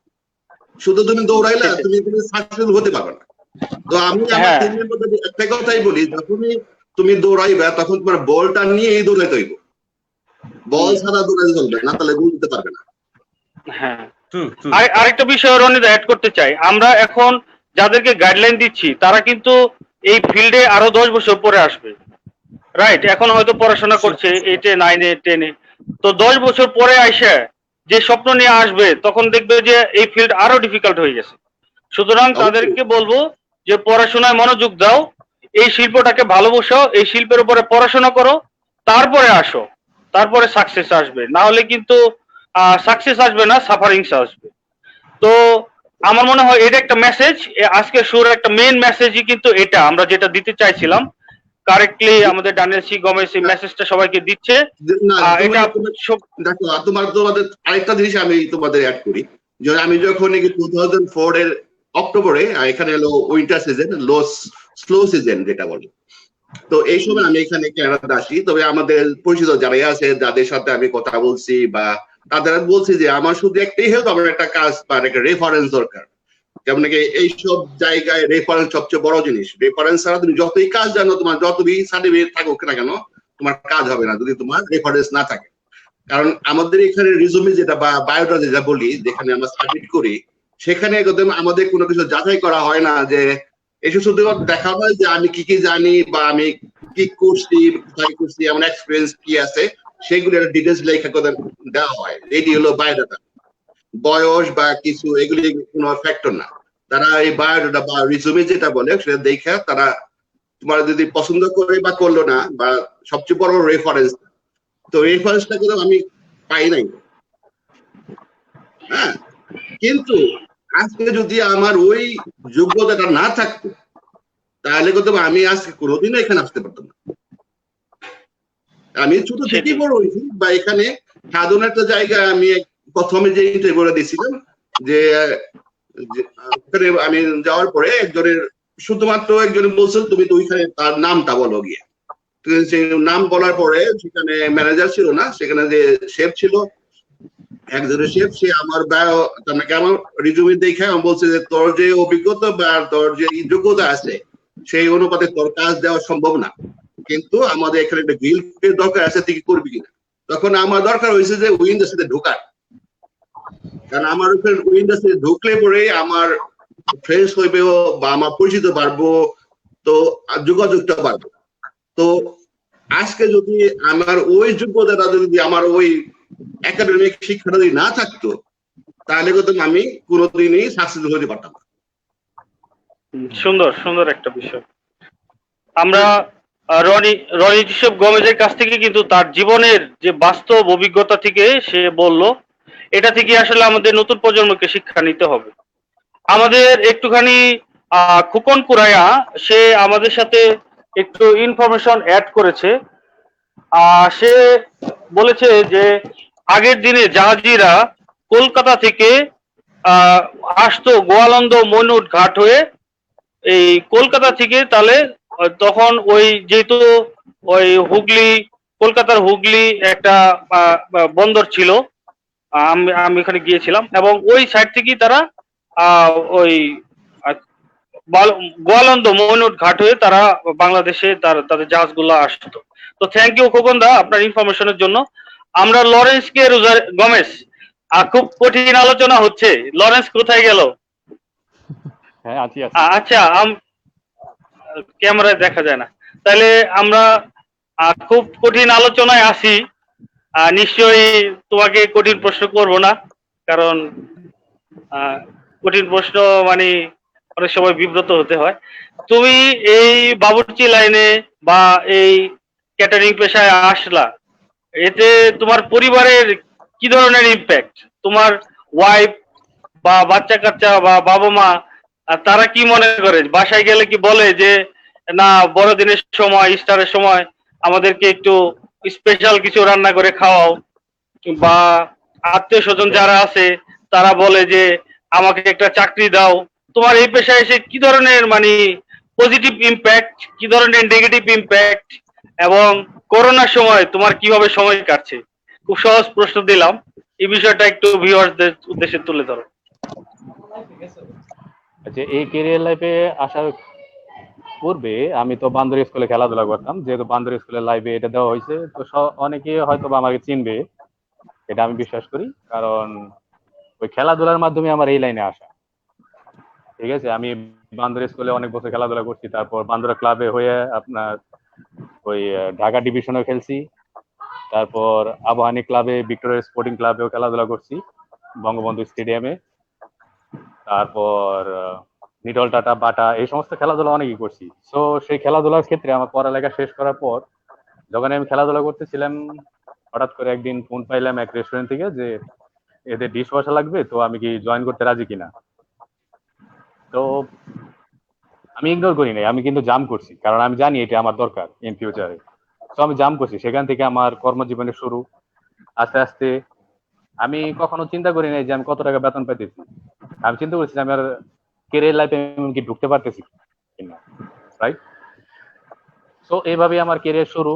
তখন আমি এক জায়গায় কখনো বসে থাকি নাই। দেখা গেছে আমি যে সময় এই ক্যারিয়ারে ঢুকি তখন তো এত বাংলাদেশে এত ইনস্টিটিউট ছিল না, আর যেটাই ছিল টমি মেয়ার ইনস্টিটিউট, পর্যটন, কিন্তু আমার এতটা অ্যাবিলিটি ছিল না যে আমি গিয়ে ইনস্টিটিউটে ট্রেনিং করব, নিজে ট্রেনিং নেব।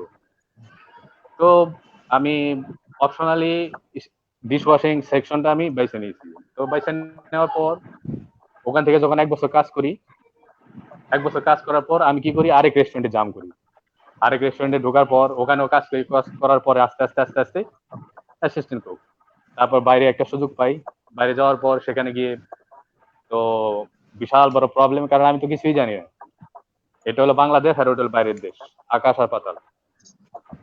তো ওখানে গিয়ে যখনই ক্যারিয়ার শুরু করি, তো আমি কখন নন স্টপ থাকতাম না, বিভিন্ন হোটেলে বিভিন্ন রেস্টুরেন্টে ঘুরতাম, আমার ফ্রেন্ড সার্কেল বানাইতাম, এদের সাথে ডিসকাস করতাম।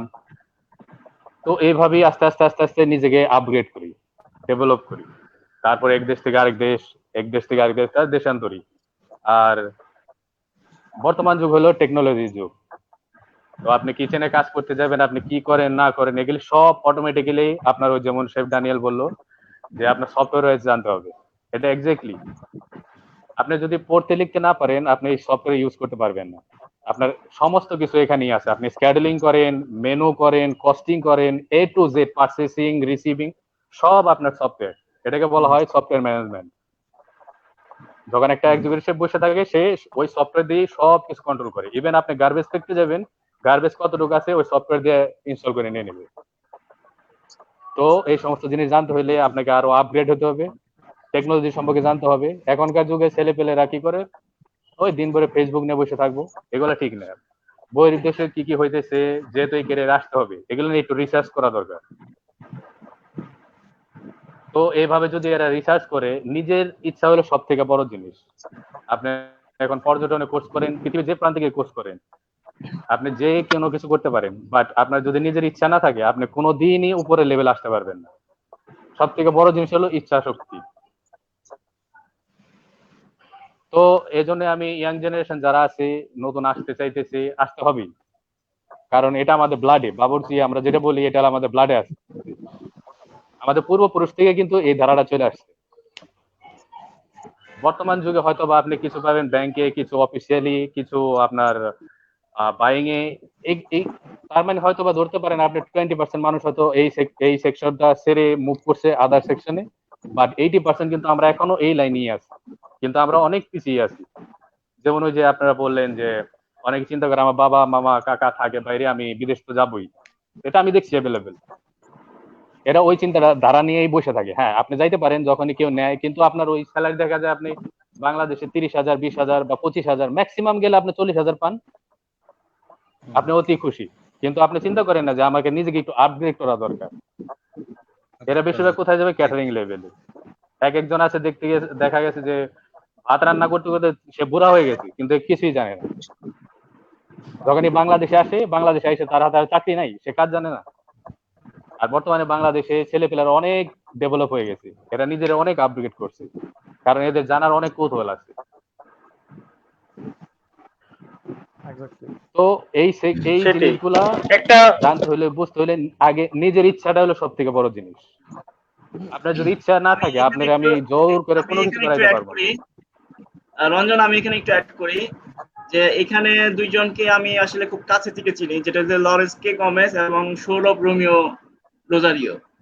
তো এরা আসলে আমার গ্রামের ছেলে, তো ওই হিসেবে ওদের কাছে থেকে আমি অনেক দেখেছি। আসলে ওরা দুইজনে আমি যতটুকু দেখছি ওরা খুব পরিশ্রমী।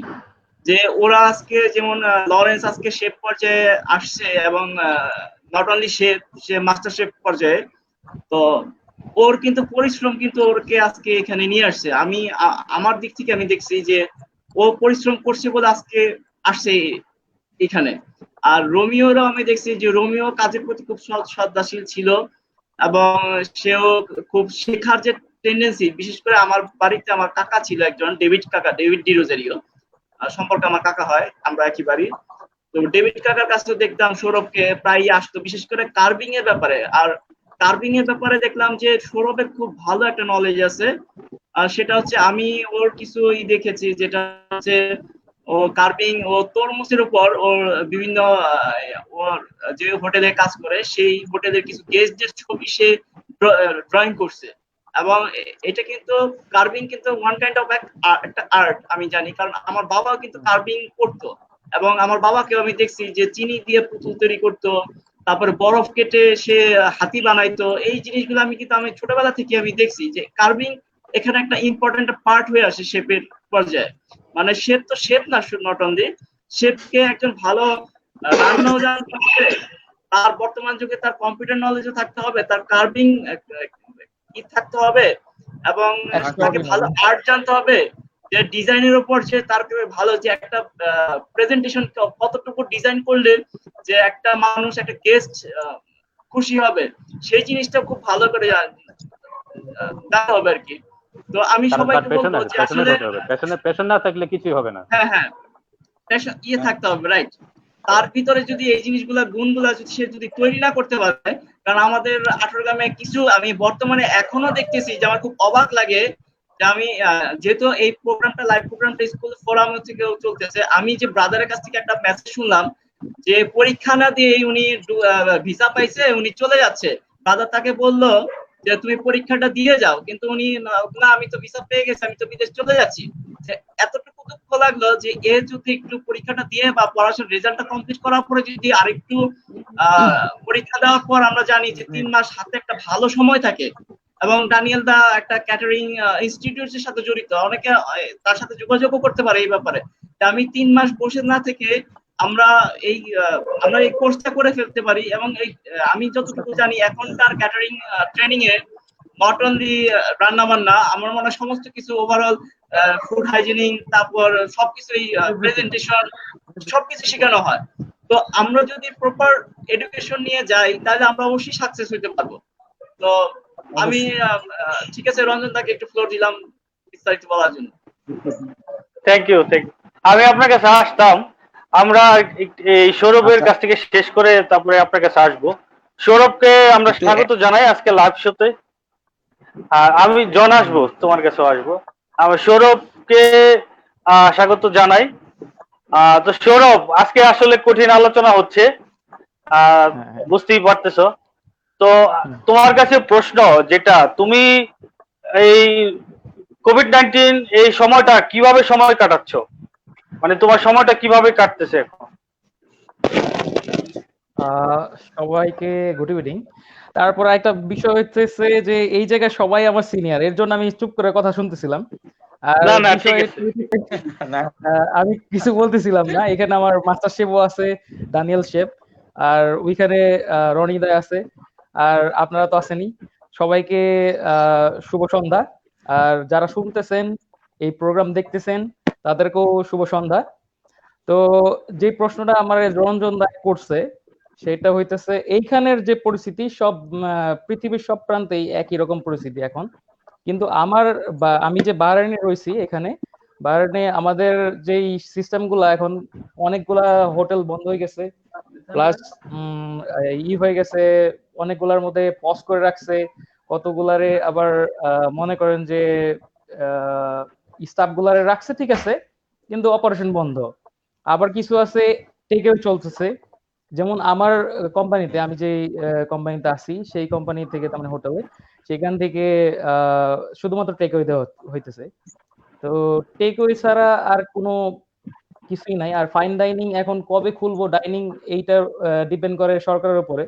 কিন্তু বর্তমানে আমরা যে পরিস্থিতিতে আছি, খুব খারাপ বলা চলে না, আবার খুব ভালো বলা চলে না।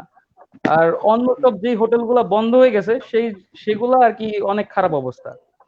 আর আমাদের এখানে যতগুলা স্টাফ আছে, আমাদের যে সিনিয়র পিপল আমরা আছি, তাদের মধ্যে দেখা গেছে যে একটা পার্সেন্টেজের ব্যাপার স্যাপার এসে পড়ছে, স্যালারির ব্যাপার স্যাপার। যে স্যালারি ছিল ফার্স্টে হয়তোবা সামথিং 100% পাইতো প্রথমে, এখন দেখা গেছে যে 75% পাইতেছে। আবার কেউ আছে যে রুমে বসে রয়েছে, যে ডিপার্টমেন্ট চালাইতে পারবে না, তাদেরকে বসায় রাখা হয়েছে।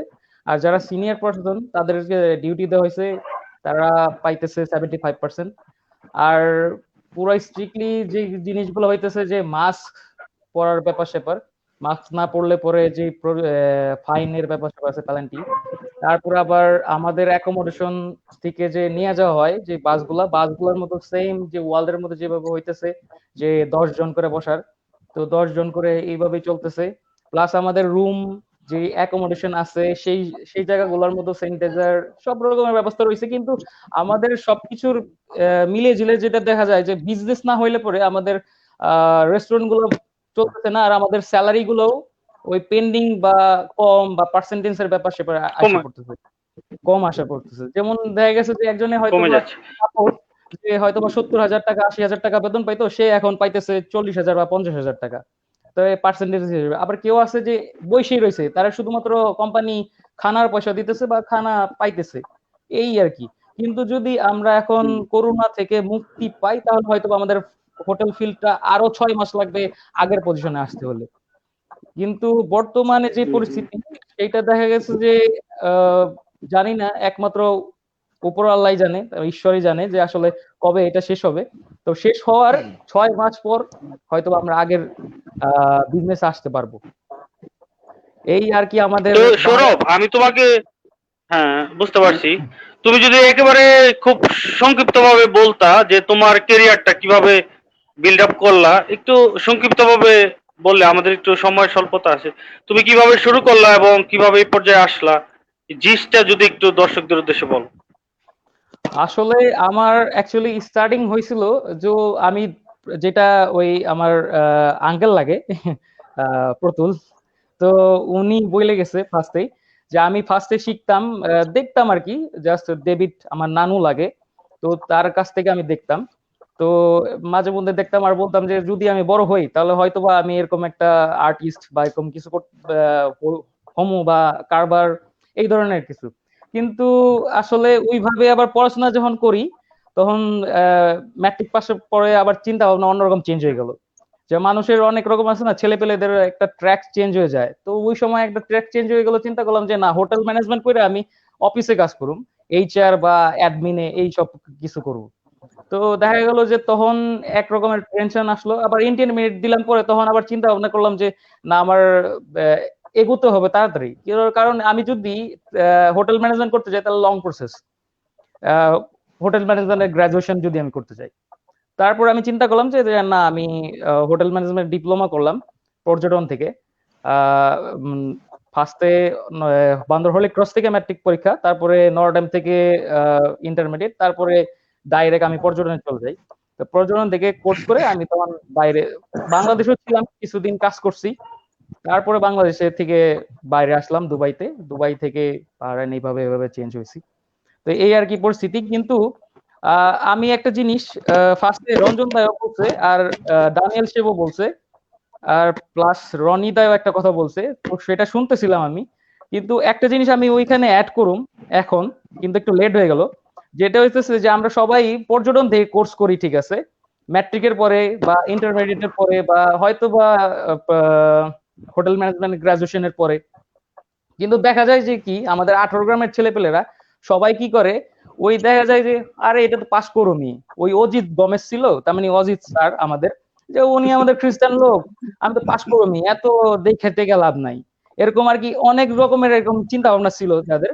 তো দেখতাম যে এরা কইতো কি যে না, আমার কোনো সমস্যা নাই, এটা পাস হয়ে যাবো, ওই এত আছেই।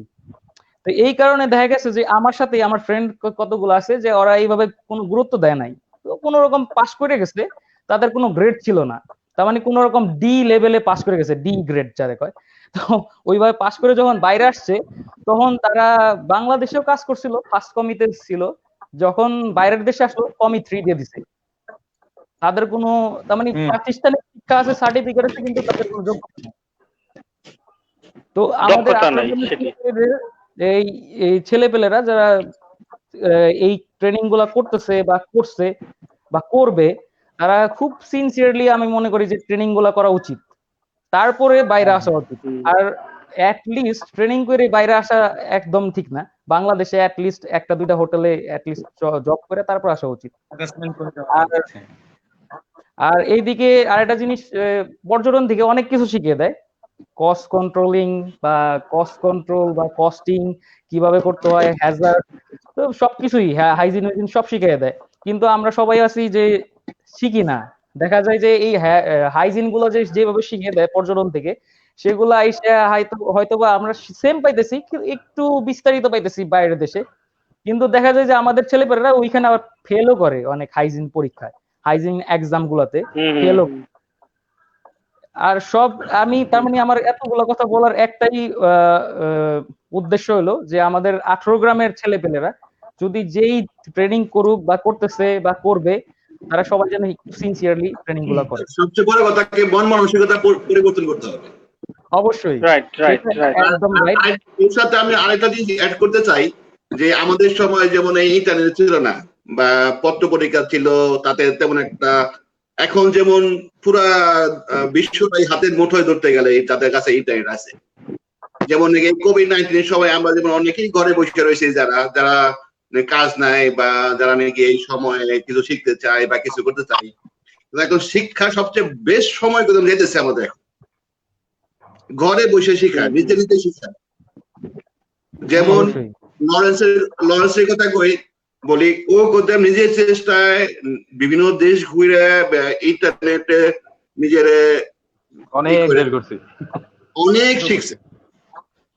অনেক শিখছে এবং ওর সাথে আমার গত কিছুদিন আগে যেমন দেখা হয়েছে, বড়দিনের আগে, ওর সাথে কথা বলে আমার যা আমি দেখছি যে নিজের ও যেভাবে ডেভেলপ করছে, যে ও ইন্টারনেটটা নিজের যেভাবে ইউজ করছে।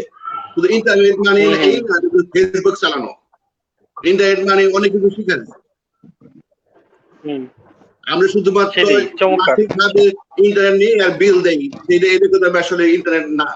ইন্টারনেট মানে নিজের শিখানো, নিজের শিক্ষার একটা ঘরের কি বলবো, একটা শিক্ষক ধরতে গেলে ইন্টারনেট একটা শিক্ষক।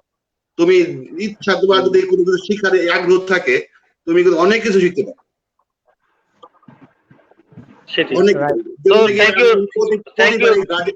প্রতিবারই গার্ডেন করি, আমি কিছু না কিছু শিখি নতুন করে, যে আমি টবে গাছটা কিভাবে লাগাবো, নতুন কি এইবার যে প্রযুক্তি আমি ইন্টারনেট কাছে শিখছি এবং আমি ভালো ফলাফল পেতেছি। রনিদা, আমি যদি সবাই কিছু মন না করে যদি, তাহলে আমি একটু অ্যাড করি এখানে রনিদার সাথে, যে রনিদা যে জিনিসটা বলছে যে ইন্টারনেটে আসলে চেক করা উচিত, কিন্তু এর সাথে আমি আরেকটা কিছু বলে দেই যে আমরা তো অনেক সময় এই ফেসবুক তারপর ইউটিউব এগুলো নিয়ে বসে থাকি। তো ইউটিউবের মধ্যে আমরা অনেকেই কি করি, গান বাজনা এগুলো সেগুলো দেখি।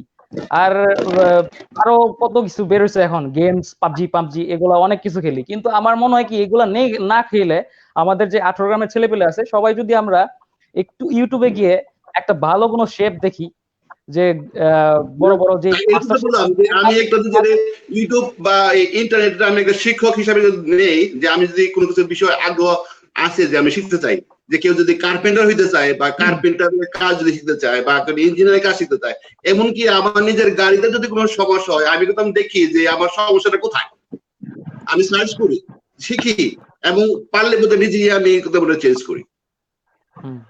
সেটাই। তো আচ্ছা রনিদা, হ্যাঁ সুন্দর, সেটাই, অনেক ধন্যবাদ।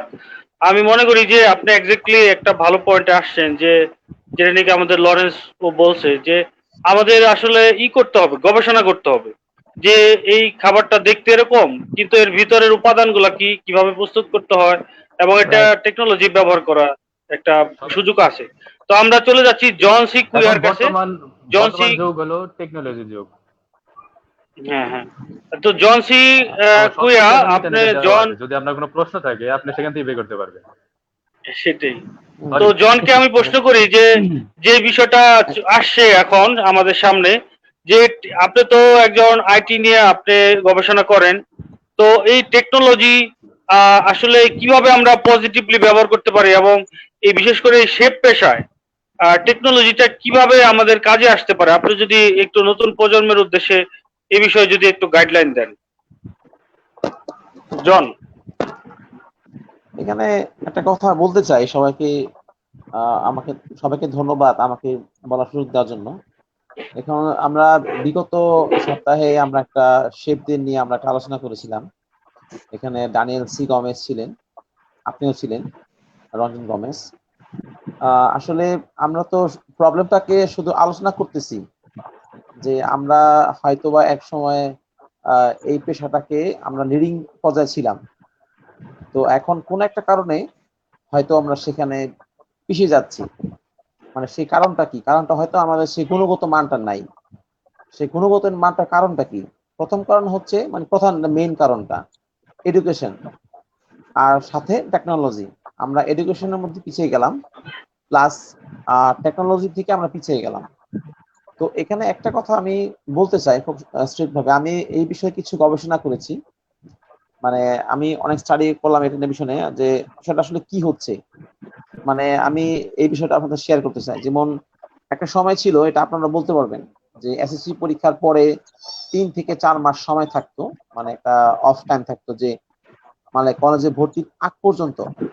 তখন সেই সময়টাতে আমাদের ছেলে মেয়েগুলো চেষ্টা করতো যে আমাদের যে কম্পিউটার শিক্ষাটা, এই যে আমরা 2 মাস বা 3 মাস কম্পিউটার শিখে ফেলি, এটা হচ্ছে আমাদের একটা ট্রাইং ছিল।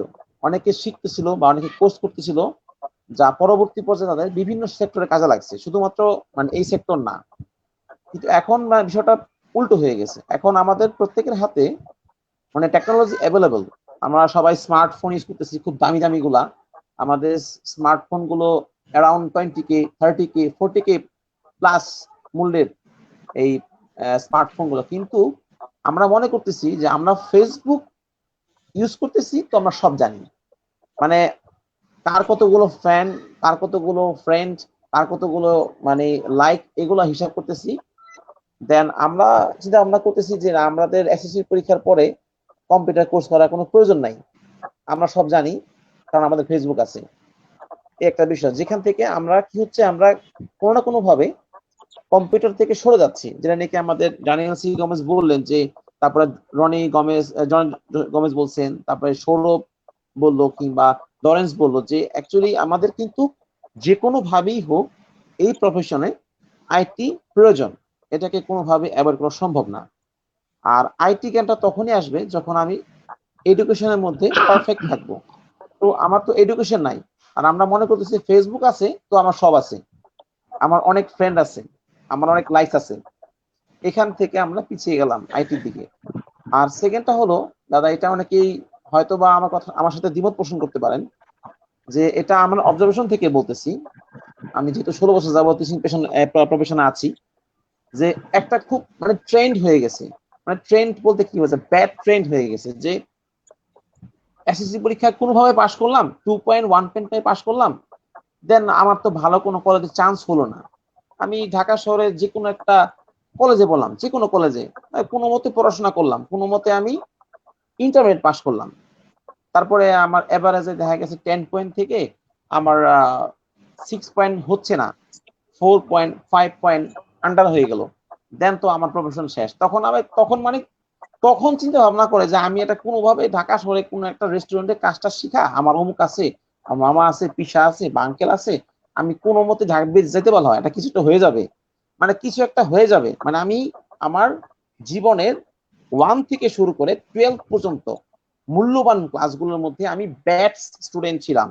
মানে আমি এডুকেশনটাকেই গেইন করি নাই, অর্জন আমার 12 বছর। দেন কি করলাম, আমি কোনোভাবে ম্যাট্রিক পাস করে, কোনো মতে ইন্টার পাস করে, কোনো মতে পাস করে গেলাম। দেন আমার 12 বছরে কোনো এক্সপিরিয়েন্স নাই, আমার কোনো এডুকেশনের প্রতি আমার ভ্যালুলেস হয়ে গেল, সোজা কথা।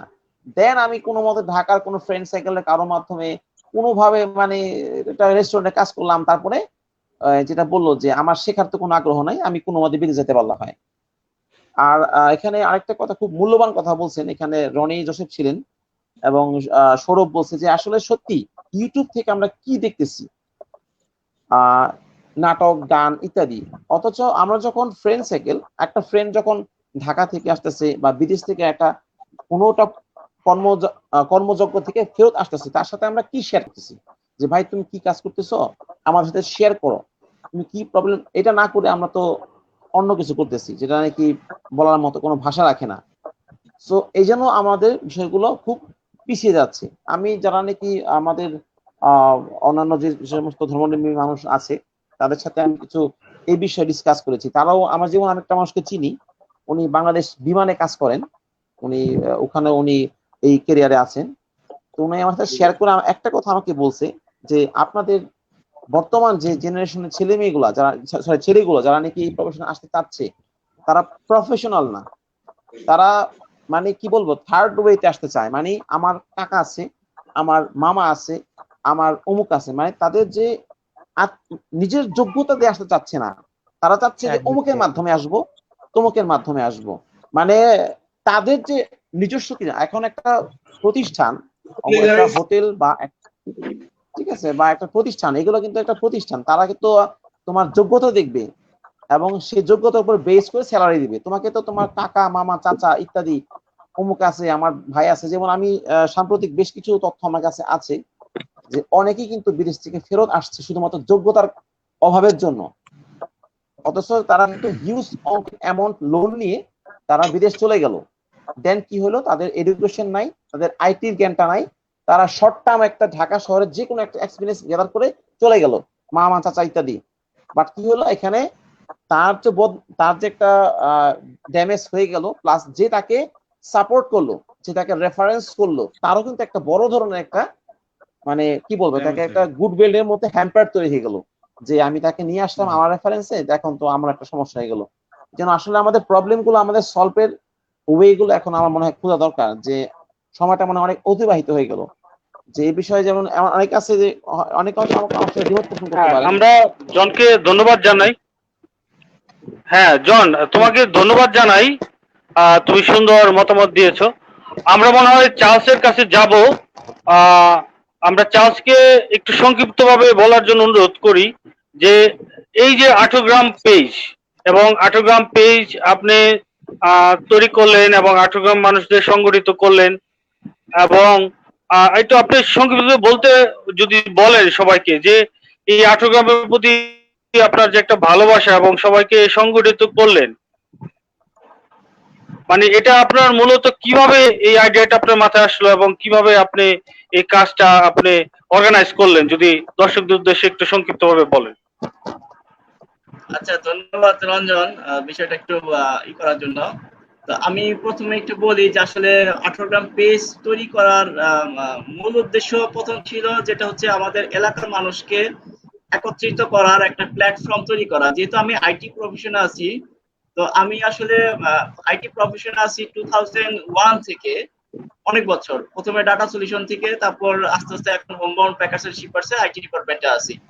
তো আমি যখন 2012 সালে, তো আমি সত্যি কথা কি যে আমাদের 18 গ্রামের অনেক মানুষ আছে যাদের একটু টাকা পয়সা আছে বা যাদের একটু ভালো প্রভাবশালী, তাদের হাতে একটা এসএলআর ক্যামেরা থাকে অথবা ডিএসএলআর থাকে অথবা মোটরসাইকেল থাকে। এই সুযোগটা তখনকার সময়ে আমার ছিল না। তো আমি সামহাও একটা ক্যামেরা, ডিজিটাল ক্যামেরা, আমি একটা গিফট পাই আমেরিকা থেকে আমার এক দিদির কাছ থেকে। তো ওই ক্যামেরাটা হাতে পাওয়ার পর আমি একটু খুব ভালো লাগছিল, কারণ একসময় আমি এসএলআর ক্যামেরা ইউজ করছি, আর দুর্ভাগ্যবশত ডিএসএলআর কেনার সামর্থ্য ছিল না, আর এটা নিয়ে আমার এগোতে পারি নাই। তো যখন ডিজিটাল ক্যামেরাটা আমি হাতে পাইলাম, তো তখন আমি খুব খুশিতে যে কি করব তখন একটু নদীর পাড়ে গিয়ে কিছু ছবি তোলা শুরু করলাম। তারপরে এভাবে বান্দরবাজারের ছবি, তারপরে বিভিন্ন এলাকা ছবি, হাসনাবাদ গির্জে বেশ কিছু ছবি আমি তুললাম। তো আমি চিন্তা করলাম এগুলা যদি আমি শুধু আমার ফেসবুকে শেয়ার করি তাহলে হয়তো খুব কম সংখ্যক লোকজন দেখবে। আমি তখন মাথায় একটা চিন্তা আসলো যে আমি একটা ফেসবুক ফ্রেন্ড তৈরি করি। 18 গ্রাম নামে একটা ফেসবুক ফ্রেন্ড আমি তৈরি করলাম। তখন আমি হিউজ পরিমাণ ফেসবুক ফ্রেন্ড রিকোয়েস্ট পাইলাম। অত্র এলাকার অনেক মানুষ আমার সাথে অ্যাড হইতে থাকতো। তখন অনেকের তখন আমি চিনতাম না। আর আমি যেহেতু আইটিতে আছি তখন কিন্তু অনেক কোম্পানির পেজ দেখতাম, বিভিন্ন কোম্পানির পেজ ছিল, আমাদের কোম্পানিরও পেজ আমরা তৈরি করেছিলাম। কিন্তু 18 গ্রাম পেজ তৈরি করব তখন ওই মুহূর্তে ওই প্ল্যানটা আসে নাই। তখন চিন্তা করছি 18 গ্রাম একটা ফেসবুক ফ্রেন্ড ছিল। তো ইন দ্য মেন টাইমে আমাদের হাসনাবাদের একজন সিঙ্গার ক্রিস্টোফার প্রিন্স, উনি আমাকে নক করে ফ্রেন্ডের মাধ্যমে, 18 গ্রাম ফ্রেন্ডের মাধ্যমে আমার সাথে ফ্রেন্ড হয়েছিল। আমি তাকে চিনতাম না, উনি অবসকিউর ব্যান্ডে গান টান করতো। তো উনি বললো যে চার্লস, এইভাবে না আসলে একটা পেজ ক্রিয়েট করো, একটা পেজ ক্রিয়েট করে আমাকে অ্যাডমিন তৈরি করো, বাকিটা আমি তোমাকে দেখাই দিব। তো তখন তার নির্দেশে আমি একটা পেজ ক্রিয়েট করলাম। পেজ ক্রিয়েট করে আমি তখন আমার ওই ছবিগুলো, আমার ক্যামেরায় যে ছবিগুলো তুলে আমি তখন আপলোড করা শুরু করলাম। তখন অনলি 30 লাইক নিয়ে 18 গ্রাম পেজের যাত্রা শুরু, অনলি 30 লাইক। আর এভাবেই অনেকে কে আমি রিকোয়েস্ট করলাম যে পেজটাকে একটু লাইক দাও।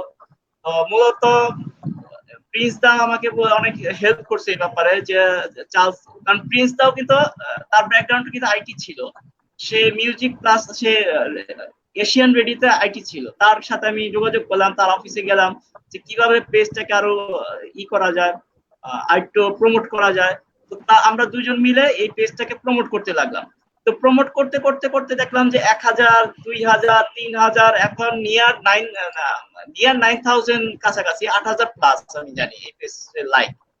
তো আমি যেটা দেখতেছি যে এখানে আমাদের একটা চমৎকার একটা প্ল্যাটফর্ম হয়েছে, যে প্ল্যাটফর্মে তো আমি এখন চিন্তা করি যে আসলে এই লাইভ প্রোগ্রামের একটা উদ্দেশ্য যে আমরা স্টুডেন্ট ফোরামে লাইভে থেকে অনেক কিছু জানলাম, শিখলাম। তখনও চিন্তা করলাম যে আমরা যদি আমাদের এই প্ল্যাটফর্ম গুলা ইউজ করে আমাদের মাধ্যমে যদি আমাদের নেক্সট জেনারেশন যদি কিছু শিখতে পারে, জানতে পারে, যেমন আজকে লাইভ প্রোগ্রাম অনেকে দেখবে, অনেকে এই আজকের এই শেপ প্রফেশন নিয়ে অনেকে জানতে পারবে।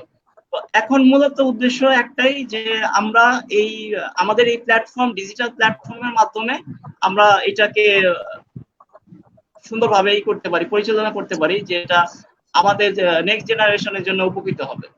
ধন্যবাদ। Thank you.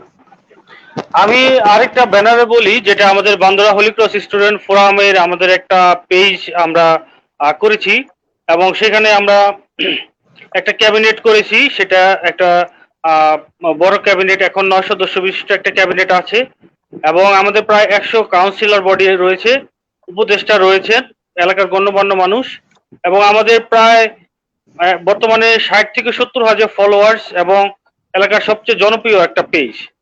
তো এই বান্দরা হোলি ক্রস স্টুডেন্ট ফোরামের আমার যারা ক্যাবিনেট মেম্বার রয়েছেন এবং আমার যারা কাউন্সিলর বডি রয়েছেন, আপনাদের সবাইকে আমি এই লাইভ প্রোগ্রাম থেকে ধন্যবাদ জানাই যে এত সুন্দর একটা প্ল্যাটফর্ম আমরা করতে পেরেছি। এবং আপনারা যারা আসছেন, আপনারা আগেই অবগত হয়েছেন যে এই অনুষ্ঠানটি 18 গ্রাম পেজ এবং Bandra holy cross student forum page, দুইটা পেজ থেকেই একযোগে সম্প্রচার করা হচ্ছে।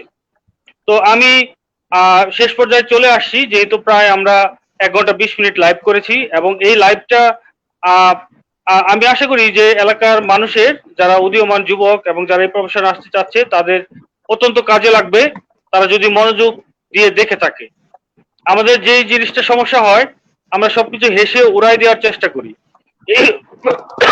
সরি, এই জায়গাটাই আমাদের একটা বড় সমস্যা। আমরা কোনো কিছু সিরিয়াসলি নেই না, হাসি তামসা এবং ঠাট্টা এসবের মাঝখান দিয়ে আমরা অনেক কিছুকে হালকাভাবে উড়িয়ে দিই।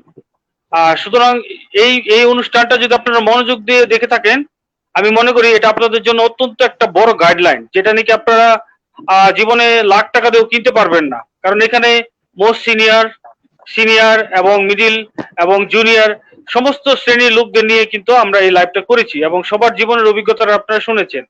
তো আপনারা যারা নতুন আসবেন তাদেরও এই জীবনের অভিজ্ঞতা দিয়ে যেতে হবে, এর বাইরে শর্টকাট কোনো ওয়ে নাই। আর যারা শর্টকাট রাস্তা চিন্তা করেন, শর্টকাটে সবকিছু করতে চান, তারা নিজেরাই শর্টকাট হয়ে যাবে। কারণ শর্টকাটে আসলে কোনো কিছুই হয় না, সাধনা দরকার, অধ্যবসায় দরকার এবং গবেষণা দরকার।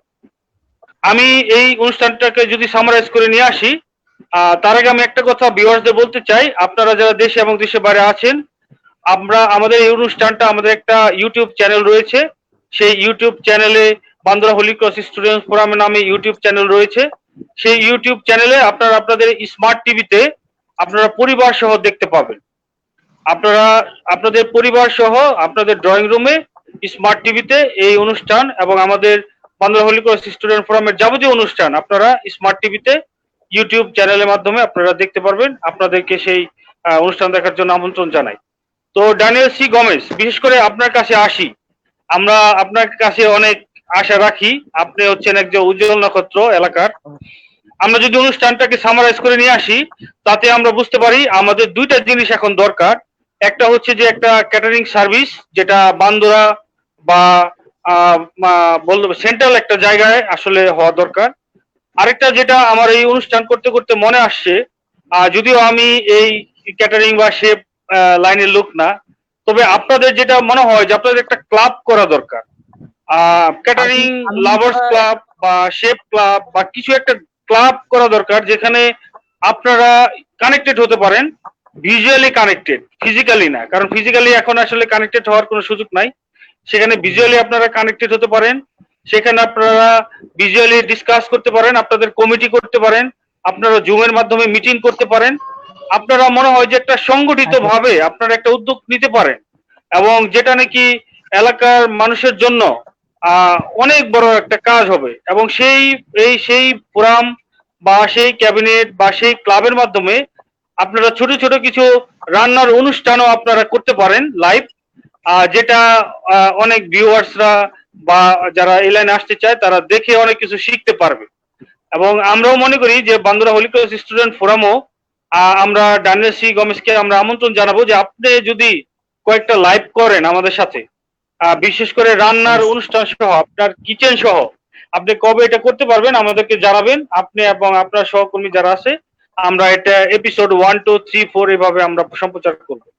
তো যেটা আমি রনিদা বলছিলাম যে দুইটা জিনিস এখন মূলত দরকার। একটা হচ্ছে যে আপনাদের একটা ফোরাম অথবা একটা ক্লাব, ভিজুয়াল ক্লাব।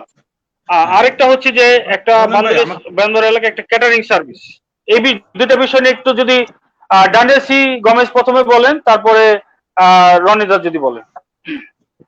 হ্যাঁ, আমি আসলে একটু টাইমও যাচ্ছিলাম, এটা আমি খুব সংক্ষেপে বলি অনুষ্ঠানের একদম শেষ দিকে।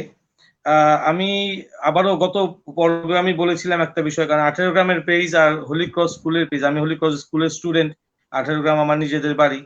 সো আমার সবসময় একটা সফট কর্নার আমার এই দুইটা জিনিসের জন্য আছে, এবং এটা সারা জীবন আমার মৃত্যুর আগ পর্যন্ত থাকবে।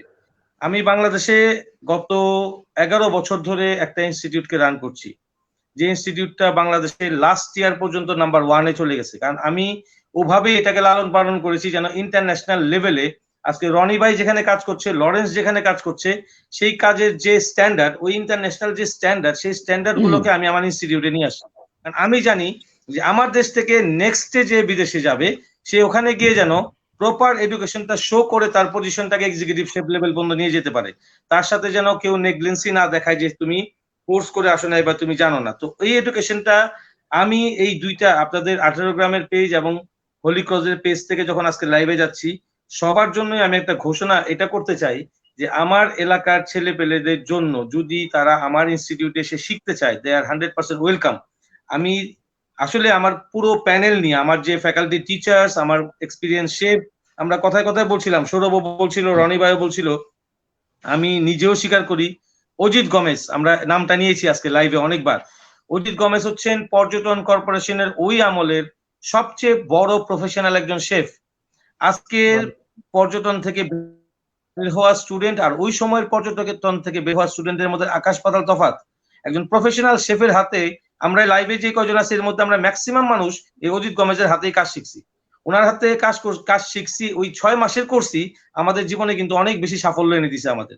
এর জন্যই আমার রিকোয়েস্ট আমার ছেলেপেলেদের, আমাদের এই 18 গ্রামের ছেলেপেলেদের, যে আইসিআই আমার যে ইনস্টিটিউশন, আমার ছেলেপেলেদের জন্য সবসময় অগ্রাধিকার থাকবে। তাদের জন্য ইভেন কি আমার 18 গ্রামের বা আমার হোলি ক্রসে পড়া কোনো স্টুডেন্ট বা আমাদের ওই এলাকার স্টুডেন্টদের তো কোনো আর্থিক সমস্যাও যদি হয়, যে কোর্স করতে পারছি না, আর্থিক সমস্যা আছে, আইসিআই তার জন্য স্কলারশিপের ব্যবস্থা করে দিবে। আইসিআই তার জন্য ঘোষণা দিয়ে দিচ্ছে যে 30% পর্যন্ত স্কলারশিপ ব্যবস্থা করে দিবে তার কোর্সে। এরপরেও আমরা চাবো, এই যে আমরা আজকে যে আলোচনা করলাম, যে আমাদের আধিপত্যটা বা আমাদের ঐতিহ্যটা কেন আমাদের এই শেফ প্রফেশন থেকে হারাই গেছে, যদি আজকে থেকে 30 বছর পরে এটাকে ফেরত আনতে হয়, তাহলে আমাদের ছেলেপেলেদেরকে মিনিমাম এডুকেশন হইতে হবে গ্রাজুয়েশন, মানে ডিগ্রি পাস, এরপরে গিয়ে তাকে কালিনারি আর্টস এর উপরে পড়াশোনা করে দেন তাকে তার লাইফে স্টেবল হতে হবে। দেন আমরা মনে হয় আবার গিয়ে সেই ঐতিহ্যকে আবার ফেরত আনতে পারবো। তো আমি আপনাদের আমি চার্লস ভাইকেও বলবো, যিনি পেজটাকে অক্লান্ত পরিশ্রম করে রান করে আনছেন, যে 18 গ্রামের পেজ থেকে কিছু অ্যাক্টিভিটিস আমরা যারা সিনিয়র শেফরা আছি, বাংলাদেশে দেশের বাইরে আছি, তারা যেন ইন্সপিরেশনাল কিছু স্পিচ অথবা কোনো লাইভ কুকিং শো অথবা এই ক্যারিয়ারটা গড়বে, সেটা গড়ার জন্য তাকে প্রিপারেশন কি নিতে হবে, তাকে কিভাবে করতে হবে, সেই জিনিসগুলো যদি একটু লাইভে এসে আমাদের ইয়াং ছেলে পেলেদেরকে আমরা বলার সুযোগ আপনারা করে দেন আপনাদের পেজ থেকে, আমার মনে হয় তাদের জন্য অনেক বেশি উপকার হবে। এটা তো আমি আজকে খুব ভালো মতো ডিক্লেয়ারই দিলাম, এবং আমি চার্লস ভাইয়ের কাছ থেকে, রঞ্জনদার কাছ থেকে এই হেল্পটা চাই, যে আপনারা আমাকে এবং আমার সাথে যারা আরো সহকর্মী, যারা সিনিয়র শেফরা আছেন বা আরো ভালো জানকার শেফরা আছেন, তারা যেন সুযোগটা পায় যে আপনাদের পেজের মাধ্যমে তাদের সাথে কমিউনিকেট করার। এটা হচ্ছে প্রথম। আর দ্বিতীয় হচ্ছে, আসলে 18 গ্রামের যত টিম শেফরা আছে তাদের একটা 18 গ্রামের শেফ ক্লাব অথবা 18 গ্রাম শেফ অ্যাসোসিয়েশন হওয়া উচিত, যে অ্যাসোসিয়েশনটার মাধ্যমে ফিউচারে যদি এই ধরনের মহামারী আবারও আসে, যেন রিস্ক ম্যানেজমেন্ট করে আমরা সেই মহামারী থেকে বের হইতে পারি, আমাদের লোকগুলা যেন বেকার না হয়, তারা যেন কাজ পায়, তারা যেন একের সাথে অপরে যুক্ত থাকে, কেউ যেন তাদেরকে টেনে কোথাও কাজে বসাইতে পারে। এর জন্য সবার থেকে বেশি দরকার 18 গ্রামের আমাদের মতো বুড়ো হোক আর ইয়াং হোক, সব শেফদের একত্রিত হয়ে একটা ক্লাব অথবা একটা অ্যাসোসিয়েশন। এটার জন্য আমি সবসময় প্রস্তুত। আপনারা যদি সবাই এগিয়ে আসেন, আমি যথেষ্ট পরিমাণে হেল্প করব, কারণ আমি বাংলাদেশের 3টা শেফ অ্যাসোসিয়েশনের সাথে যুক্ত, আমি ইন্টারন্যাশনালি শেফ অ্যাসোসিয়েশনের সাথে যুক্ত। আমি জানি যে একসাথে মিলে যে কোনো কাজ করলে সেটাকে সাকসেস করা যায়। Is all together A team work. So আমাদের 18 গ্রামের শেফদেরকে একটা টিম ওয়ার্ক বা একটা টিম মধ্যে আবদ্ধ হয়ে আমাদেরকে সামনের দিকে আগাইতে হবে। জি, থ্যাংক ইউ রঞ্জন ভাই, থ্যাংক ইউ সো মাচ। আমি এখানে একটু আচ্ছা, এই দাদা, আমাদের এখানে আমাদের ফ্রেন্ডসদের মধ্যে যারা নাকি ক্যাটারিং করে বাসায়, তাদের জন্য ফেসবুকে একটা অ্যাড দেওয়া আছে, দেখেন যে টেক আউট টরেন্টো। তো এরকম যদি বাংলাদেশে কেউ করে বা এই ধরনের টেক আউট সিস্টেম চালু করে, তারা যেমন করতে পারে এই সিচুয়েশনে কিছু বাড়তি ইনকামের জন্য। তাদের নাকি ইনকাম এখন বন্ধ হয়ে যেতেছে। হ্যাঁ, তো তারা যদি এই টেক আউট টরেন্টোর মতো বা টেক আউট ঢাকা যদি কেউ করে, যেমন বিভিন্ন শেফ যারা আছে বাসায় কুক করলো, 10 জন 15 20 জন খাবার তারা বাসায় এসে পিক আপ করে নিয়ে গেল, আমার মনে হয় না এটা মান সম্মানের কমবো বা বাড়বো বলে কিছু না, কিন্তু আর্থিক দিকটা মনে হয় ঠিক থাকবে। যারা আমরা শেফ আছি, যারা নাকি যারা কাজ হারাইতেছে, they can earn something. ঘরে বসে যদি কেউ যদি থ্যাংক ইউ। আমার মনে হয় যেটা, হ্যাঁ আমরা সেটা প্ল্যাটফর্ম আমরা তৈরি করতে পারি, যেহেতু আমরা অলরেডি একটা প্ল্যাটফর্ম আমরা যুক্ত হয়েছি। তো আমরা এরকম একটা প্ল্যাটফর্ম আমাদের এলাকার জন্য করতে পারি, ঢাকার জন্য করতে পারি, যে ফুড হোমমেড ফুড সার্ভিস আমরা দিতে পারবো।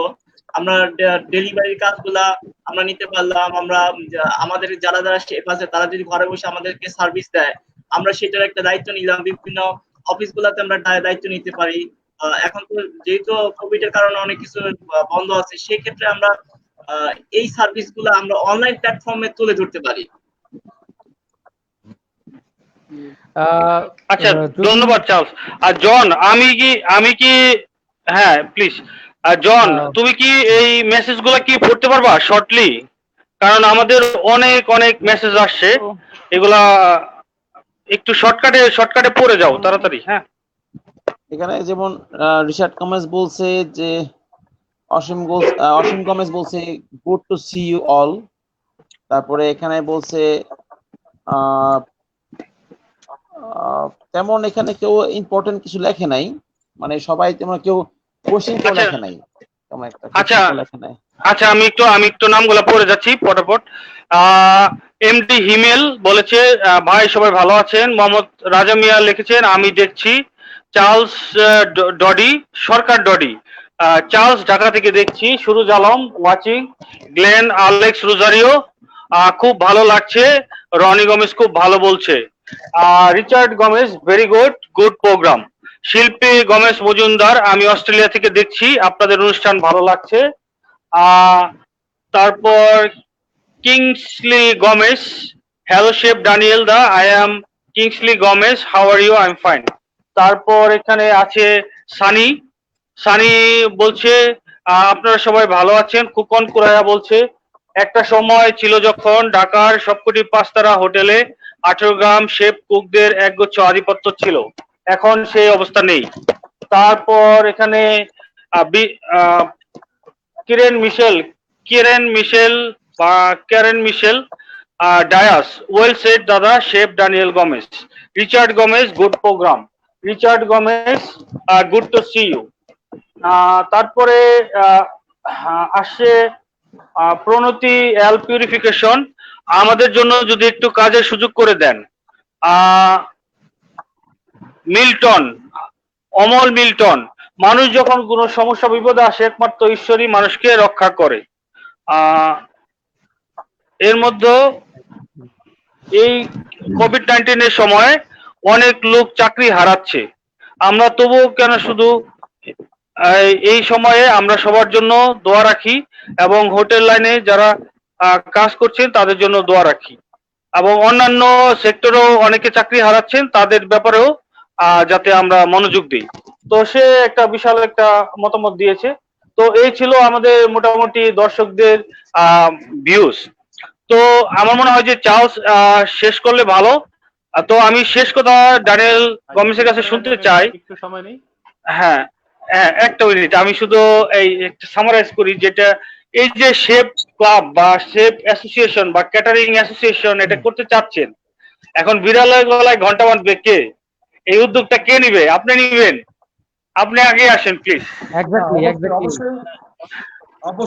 অবশ্যই রঞ্জন ভাই যে কথাটা বলছেন, ওই যে আমরা বলি না আসলে হয় না, কেন হয় না হচ্ছে এটাই যে আমরা শুধু বলি দিস ইজ ইয়োর জব, কেউ এটা বলি না দিস ইজ মাই জব। তো আমি মনে হয় এটা বলি যে দিস ইজ মাই জব, আমি অবশ্যই এটা করব।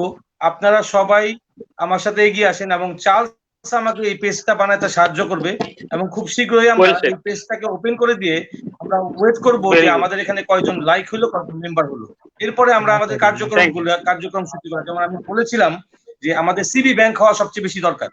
বিদেশ থেকে আসার পরে 3 মাস ছুটি কাটানোর পরে সেই মানুষটা যখন 6 মাসের মধ্যে আবার চাকরি খোঁজা শুরু করে, যে ঢাকায় তাকে চাকরি করতে হবে, কারণ টাকাই কিন্তু ইম্পর্টেন্ট না। যারা শেফ প্রফেশনে কাজ করে, রনি ভাই জানে, চার্লস জানে, সৌরভ আমাদের সবচেয়ে ইয়াং শেফ, এরা জানে যারা শেফ প্রফেশনে কাজ করে যে শেফ প্রফেশন থেকে রিটায়ার হয়ে যাওয়ার পরে বেশি দিন আয়ু থাকে না যদি কাজের মধ্যে না থাকে, শরীর অসুস্থ হয়ে যায়, খুব তাড়াতাড়ি মারা যায় তারা। এটা রেকর্ড, এটা সারা ওয়ার্ল্ড ওয়াইড প্রমাণিত। টাকা ইম্পর্টেন্ট না, মানুষের প্র্যাকটিসে থাকা ইম্পর্টেন্ট। তো মানুষ যখন বিদেশ থেকে আসবে, তারা এসে দেশে কোথায় আসবে? তারা তো সারা জীবন চাকরি করছে, ব্যাংকে টাকা পাঠাইছে, টাকা খাইছে, খরচ করছে, একটা সময় দেশে আসছে, রিটায়ার হয়েছে, এখন আর সারাদিনের ভিতরে ওই আগের মতো কাজ করতে পারে না, সময় কাটে না, তারা সিক হয়ে যায়, মেন্টালি আপসেট হয়ে যায়। তো আমাদের উচিত হচ্ছে এই অ্যাসোসিয়েশনটাকে ক্রিয়েট করা, তৈরি করা, ইয়াংদের জন্য একটা ফ্যাসিলিটিস রাখা, যারা রিটায়ার হয়ে আসবে তাদের যেন চাকরি করার জন্য একটা সুযোগ থাকে, একটা সিবি ব্যাংক তৈরি করা। আমাদের পিপল গুলাকে তো আমরা চিনি, আমরা আমাদের শেফ বলতেছি, আধিপত্য ছিল আমাদের। কয়টা খ্রিস্টান শেফকে আমরা চিনি? কয়টা 18 গ্রামের শেফকে আমরা নিজেরা নাম বলতে পারি? খুব কম। আমরা জানি আমাদের আধিপত্য ছিল, কিন্তু আমরা প্রপারলি নাম জানি না। আমরা 2, 4, 5 জন ছাড়া, হাতে গোনা 5 জন ছাড়া আমরা নাম বলতে পারি না। সো আমাদেরকে জানতে হইলেও আমাদের অ্যাসোসিয়েশনটা দরকার। আমাদের আজকে থেকে 30 বছর আগে কোন শেফ কলকাতা গ্র্যান্ডের শেফ ছিল, কোন শেফ বম্বে তাদের শেফ ছিল, এই জিনিসগুলো জানার জন্য দরকার। তো আমি ডিক্লেয়ার দিলাম যে 18 গ্রাম বা হোলি ক্রস স্কুল হোক, আমাদের ওই জায়গার জন্য শেফ অ্যাসোসিয়েশনের জন্য আমি ডিক্লেয়ার দিলাম যে আমি এটা করব। আমাকে চার্লস হেল্প করুক পেজটা তৈরি করার জন্য। বাকি কার্যক্রম কর্মসূচি আমরা প্রাথমিক অবস্থায় ক্রিয়েট করে ছেড়ে দিব। তারপরে সবাই মিলে একত্রিত হয়ে কমিটি তৈরি করেন, একটা ভালো কাজের উদ্যোগ হোক, ভালো কাজ হোক, এখান থেকে 100 জন পরিবারের ইনকামের সোর্স হোক। আমাদের যারা হাউস ওয়াইফরা রয়েছেন তারা আমাদের নবাবগঞ্জের ভিতরে 18 গ্রামে বসে কিন্তু বাসায় বসে ক্যাটারিং সার্ভিস করতে পারে, তারাও কাজ শিখতে পারে। কেন? তারা কি ইন ফিউচারে তার হাজবেন্ডের সাথে মাইগ্রেট হচ্ছে না কানাডাতে, মাইগ্রেট হচ্ছে না ইউকে তে, মাইগ্রেট হচ্ছে না ইউএসএ তে? So that education they need also. আমাদের যারা রিটায়ার হয়ে শেফরা চলে আসছে, আমাদের গির্জার বারান্দায় কি জায়গা নাই? 2টা টেবিল একটা সিং বসায় কি 5 জন ওল্ড শেফ বিকালবেলা তাস না খেলে, ঘুরি না উড়ায় কি তাদেরকে 1 ঘন্টা 2 ঘন্টা করে যেভাবে বিনোদ ক্যাটারিং মানুষকে কাজ শিখাইছে, ডেভিডদা কাজ শিখাইছে, আমাদের ইয়াং ছেলে পেলেদেরকে নিয়ে 2 ঘন্টা করে কাজ শিখাইতে পারে না? টাকাও তো লাগে না কাজ শিখতে। টাকা কাজ 18 গ্রাম থেকে শিখে আসুক, ঢাকা আমার ইনস্টিটিউট থেকে তাকে আমি এক্সাম করাই দিব, কারিকুলাম আমি 18 গ্রামে পাঠাই দিব। উই ক্যান ডু এভরিথিং যদি একাত্মতা বোধ করি এবং টিম ওয়ার্ক করি। এটাই হচ্ছে বিষয়টা। জি, অনেক অনেক সুন্দর। আমি মনে করি আপনার হাত ধরে আসলে সম্ভব। লরেন্সকে সুযোগ দিচ্ছি। লরেন্সকে সুযোগ দিচ্ছি। ওই যে কিছুক্ষণ আগে যেমন চার্লস বলছিল আর রনিদা বলছিল যে টেকওয়ের এরকম যদি কোনো সিস্টেম থাকে বা প্ল্যাটফর্ম থাকে তো সেটা করতে পারে, ভালো একটা অ্যাডভাইস। সেই জন্য আমি একটা প্রপোজ দিতেছি সবার জন্য, নিতে পারেন। যেমন আমার একটা পেজ আছে বাংলাদেশ শেফ কমিউনিটি ক্লাব, এটা অনেকেই চিনে, হয়তো অনেকে জানে না যে এটা আমার পেজ। তো সেখানে যদি আপনারা কেউ এরকম টেকওয়ে বিজনেস করতে চান, ঢাকা সিটি যেখানেই হোক, সেখানে প্রায় 9,500 মেম্বার আছে, তো আপনি সেটা করতে পারেন। আর অনেকে, এখন তো পরিস্থিতি খারাপ, তারপরেও কিছু কিছু জব 2-1টা দেখা যায়, যাদের জব প্রয়োজন তারা এক নজর সেই পেজে ঘুরে দেখতে পারে। ঠিক আছে, এই 2টা জিনিস সেখানে করতে পারে। এখানে অনেক ধরনের শেফরা আছে বাংলাদেশে, তো এটা ইউজ করতে পারে। আমি ওখান থেকে অ্যাপ্রুভ করে দেবো, কোনো প্রবলেম নেই। Thank you. রনিদা বলো। কিছু বলতে চাইছিলেন মনে হয়, বা শেষ কথা বলেন। না, কথাটা আসলে কি আমার ঠিক ওই সময় না মনে ছিল না, ওই কথাটা। আচ্ছা, রনিদা না, ওই কথাটা আসলে কি আমি যেটা কথা বলতেছিলাম ঠিক আমার এখন হইতেছে না। তবে যাই বলতে চাইছিলাম যে ওইটাই, যে উপার্জনের দিকটা কাজ ছোট বা বড় কিছুই না। আমাদের মহিলারা বেশিরভাগ গ্রামের এখন বেশিরভাগ মহিলাদেরই কোনো কাজ নাই, তাদের ওই সিরিয়াল, বাংলা সিরিয়াল আর হিন্দি সিরিয়াল দেখার ছাড়া তারা তেমন কিছুই করে না। আমি আর কি গত ক্রিসমাসের সময় ওই 15-20 দিন ছিলাম বাংলাদেশে, তাই আমার যে অভিজ্ঞতাটা, তো তারাও ইচ্ছা করলে তাদের হাজবেন্ডে সাহায্য করতে পারে। তারাও রান্না বান্না একদম কম না। তারা যেমন আমার ঠাকুমা, যেমন আমার হাসিমাদের হেড রাঁধুনি ছিল, তারা প্রতি বিয়ে বাড়িতে রান্না করতো। সেরকম আমার মাও তার কাছ থেকে শিখছে, বা আমার বউ তার মার কাছ থেকে শিখছে। তারা কত ইচ্ছা করলে এই 15-20 জনের খাবার ঘরে বসে তৈরি করতে পারে, বা কোনো ছোটখাটো বা যদি কিছু শিক্ষারই দরকার তার হাজবেন্ড বা তার শ্বশুর বা তার শাশুড়ির কাছ থেকে শিখতে পারে। আর যদি তেমন কোনো কিছু দরকার হয়, আমরা আমরা হেল্প করার সময়। রনিদা সেটা ঠিক আছে, কিন্তু আমরা বৃহত্তর পরিসরে চিন্তা করছি যে এই আপনারা যারা প্রফেশনাল আছেন, যারা ক্যাটারিং এ এই ইউনাইটেড হওয়ার জন্য যেটা নাকি ডানিয়েল সি করে প্রস্তাব দিলেন, আপনি কি মনে করেন এইভাবে একটা অ্যাসোসিয়েশন বা একটা শেফ ক্লাব করা দরকার কিনা?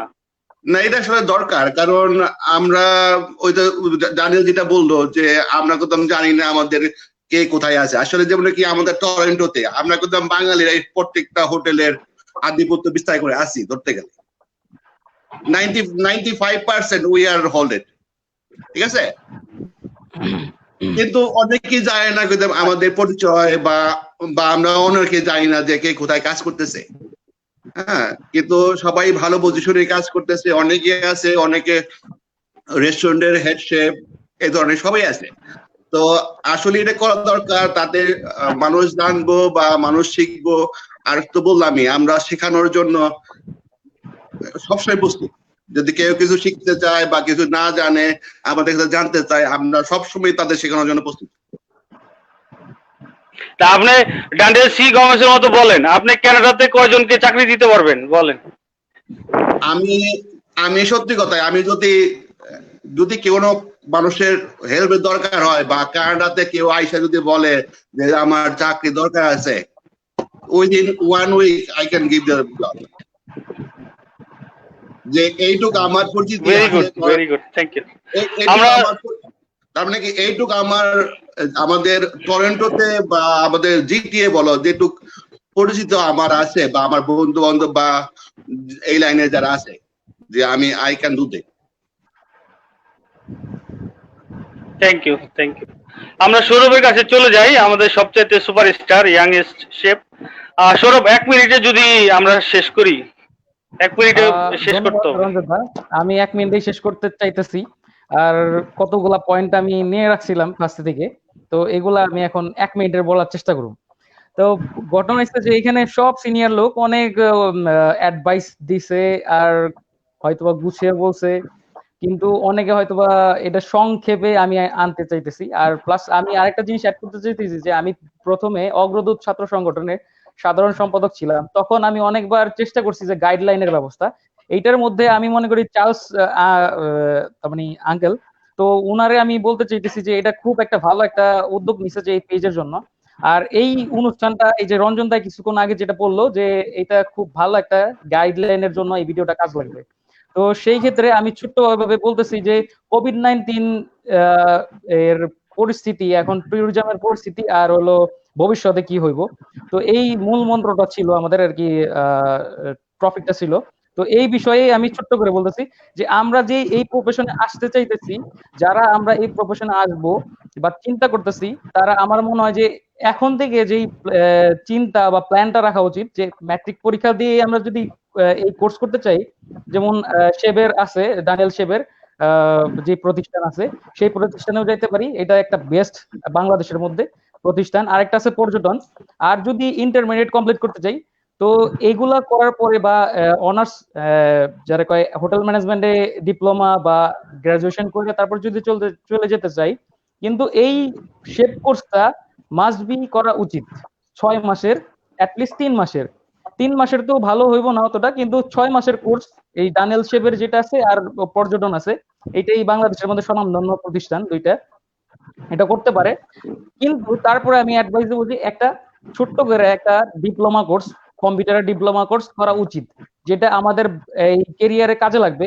যেটা বাংলাদেশ থেকে যখন আমরা আসি, দেখা যায় যে কমি 3, কমি 2, কমি 1 এগুলাতে আমাদের কোনো কাজে লাগে না, কিন্তু যখন আমি ডেমি শেপে চলে যাবো বা শেপ দি পার্টি বা সু শেপ, জুনিয়র সু শেপ, তখন আমাদের এই জিনিসটা মাস্ট বি লাগবে। আর সেই ক্ষেত্রে এই যে এক্সেল, মাইক্রোসফট ওয়ার্ড, এগুলো সব আমাদের অ্যাসিস, এগুলো সব আমাদের কাজে লাগবে। তো এইটার বিষয়ে আমরা যদি রাস্তা থেকে ডিপ্লোমা কোর্স বা শর্ট কোর্স একটা করে আসি, এই পাশাপাশি গ্রাজুয়েশন বলেন, ডিপ্লোমা কোর্স বলেন হোটেল ম্যানেজমেন্টে, পাশাপাশি এইটা আমি অ্যাডভাইস করব যে আপনারা এখন থেকেই প্ল্যান করে রাখেন যে হ্যাঁ আমি এই ম্যাট্রিক পরীক্ষা বা এইচএসসি পরীক্ষার পরে বা এসএসসি পরীক্ষার পরে এগুলো কমপ্লিট করে তারপর একটা shape course plus computer course কইরা তারপর আমরা এই লাইনে আসবো। এই জিনিসটা এখন থেকে মাথায় ঢুকে রাখা উচিত। আর আমি ছোট বলে এই ধরনের দিলাম, কেউ খারাপ দৃষ্টিকোণ থেকে দেখবেন না, সবার কাছে ক্ষমা সুন্দর দৃষ্টিতে দেখবেন ঠিক সবাই। আছে। আর এখানে অনেক সিনিয়র লোক আছে, তাদের সাথে আমি যুক্ত হয়ে এই আলোচনার অংশগ্রহণ করতে পারছি, এর জন্য অনেক ধন্যবাদ। আর সবার যারা আছে ভিউজ যারা আছে তাদেরকেও অনেক ধন্যবাদ। আর আরেকটা কথা আমি বলে দিতে চাইতেছি যে শেফ দানিয়েল যেটা বলছে যে অ্যাসোসিয়েশন করবে, তো এটার জন্য আমি ফুললি সাপোর্ট দিব যে আমার পক্ষ থেকে। তারপর আরেকটা হলো যে চার্লস আঙ্কেলের যে এই 18 গ্রাম 18 ভিলেজ আছে, এটার মধ্যে আমি প্রতি সপ্তাহে একটা করে কুকিং ভিডিও দিব। এটা আমার আজকে আমি সবার কাছে বললাম। তো এটা আমি এই কারণে বললাম যে আমার Thank you. ইউটিউব চ্যানেল আছে, ওই চ্যানেল থেকে আমি অবশ্যই এখানে শেয়ার করব। কিন্তু আমরা যে প্রথমে একটা কথা বলছিলাম যে সময় ওয়েস্ট না করে, পাবজি না খেলে, ফেসবুক বা ইউটিউবের অন্যান্য যেগুলো না দেখে, আর প্রতিদিন একটা করে ভালো কোনো শেফের বা যে কোনো শেফেরই একটা করে কুকিং মেথড বা রেসিপি আমরা শেখার চেষ্টা করি। শুধুমাত্র 10টা মিনিট করে যদি আমরা দেখতে পারি, অবশ্যই আমি অনেক কিছু শিখতে পারবো 1 মাসে। আর এর জন্যই আমি এইটাই চাইতেছি যে চার্লস আঙ্কেল পেজে প্রতি সপ্তাহে আমি একটা করে ভিডিও দিব। আর শেফ যতটুকু সাহায্য আমার পক্ষ থেকে বা সাপোর্টের দরকার পড়ে আমি অবশ্যই দিব chef Daniel. Thank you so much, আর সবাইকে অনেক ধন্যবাদ। Thank you. সৌরভ, একটা বিষয় যেটা বলছো আমি বলি, অগ্রদূত ছাত্র সংগঠন কিন্তু এটা 18 গ্রামের একটা সেন্ট্রাল ছাত্র সংগঠন ছিল সমস্ত মিশনের। তারপরে এটা পরবর্তীতে হাসনাবাদ মিশনের একটা সংগঠন হয়, কিন্তু এই অগ্রদূত ছাত্র সংগঠনে কিন্তু সবার মতামত দেওয়ার সুযোগ নাই।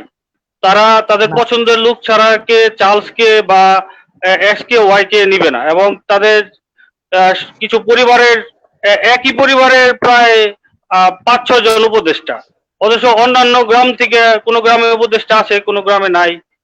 তো যদি অগ্রদূত ছাত্র সংগঠন মনে করে যে বৃহত্তর পরিসরে হাসনাবাদ মিশনের লোকদের নিয়ে অগ্রদূত ছাত্র সংগঠনে আরো নতুন কিছু আইডিয়া সংযুক্ত করা যায়, নতুন গাইডলাইন ট্রেনিং এগুলা করা যায়, আমি মনে করি অনেকেই সহযোগিতা করবে। কিন্তু অগ্রদূত ছাত্র সংগঠনের উদারতার বিষয় নিয়ে আমার প্রশ্ন আছে, কারণ তারা তাদের পছন্দের লোক ছাড়া সবাইকে সেখানে সুযোগ দেয় না। বিভিন্ন সময় এটাই দেখা গেছে। আমি আজকে লাইভেও বললাম, যদি কেউ চ্যালেঞ্জ করতে চায় আমাকে চ্যালেঞ্জ করতে পারে, কোনো সমস্যা নেই। তবে আমাদের যদি সহযোগিতা চায়, আমরা সহযোগিতা করতে প্রস্তুত আছি। আর চার্লসকে আমি বলবো যে আমি মনে করি যে আজকে আপনি শেষ করেন, সবার শেষ ক্লোজিং দিয়ে আপনি আজকের প্রোগ্রাম আমরা শেষ করি। আমি মনে করি যে আজকের প্রোগ্রামটা সত্যি আসলে খুব ফ্রুটফুল ছিল, এবং আপনারা অনেক ব্যস্ততার মাঝেও আপনাদের সময় দিয়েছেন। আপনাদের সবাইকে অনেক অনেক ধন্যবাদ জানাই, এবং সবাই হাসনাবাদ মিশনের লোক, যতটুকু আমি যদি ভুল করে না থাকি, সবাই হাসনাবাদ মিশনের। তো মিশনবাসী একজন দানিয়েল গোল্লার, আচ্ছা। তো যাই হোক, তো ম্যাক্সিমামই হাসনাবাদ মিশনের লোক। দানিয়েলের সাথে আমার দানিয়েলের বাবার নামটা কি? নির্মল গমেজ, মাইকেল নির্মল গমেজ। তো আমরা কাজ করতে, হ্যাঁ শেয়ারটনের আমি যখন অ্যাটাচমেন্টে ছিলাম তখন কোলস কিচেনে আমি নির্মলদার কাছে কাজ শিখছি। অ্যাটাচমেন্ট ওনাকে পাইছেন আপনি? হ্যাঁ হ্যাঁ। তো রনিতা, আমরা সেই ড্যানিয়েল সি গমেজকে আমরা বিশেষভাবে ধন্যবাদ জানাই। উনি খুবই উদার মনের পরিচয় দিয়েছেন। আজকে যে কথাগুলো উনি বলেছেন, এটা মনে করি যে আমাদের 18 গ্রামবাসীর জন্য একটা আশীর্বাদ, এবং 18 গ্রামের মানুষ যারা কিছুটা কি বলবো যে আর্থিকভাবে যাদের ট্রেনিং করার জন্য বা কোর্স করার জন্য কিছু সমস্যা আছে, তারা আমি চিন্তা করি যে ড্যানিয়েল গমেজের সেই প্রতিষ্ঠানে যদি তারা কোর্স করতে আসে, আমার বিশ্বাস তাদের জন্য তিনি নিশ্চয়ই কিছুটা কনসিডার করবেন। এবং আমি আপনাকে অনুরোধ রাখবো, আমাদের যদি ওইরকম কেউ, সবাই তো 18 গ্রামের সবাই তো আর সলভেন্ট না, ওরকম যদি কিছু একটু সমস্যা আছে, ওরকম যদি কেউ আসে আপনার কাছে, আপনি দয়া করে আমাদের পক্ষ থেকে কনসিডার করবেন। আর যদি কেউ একেবারে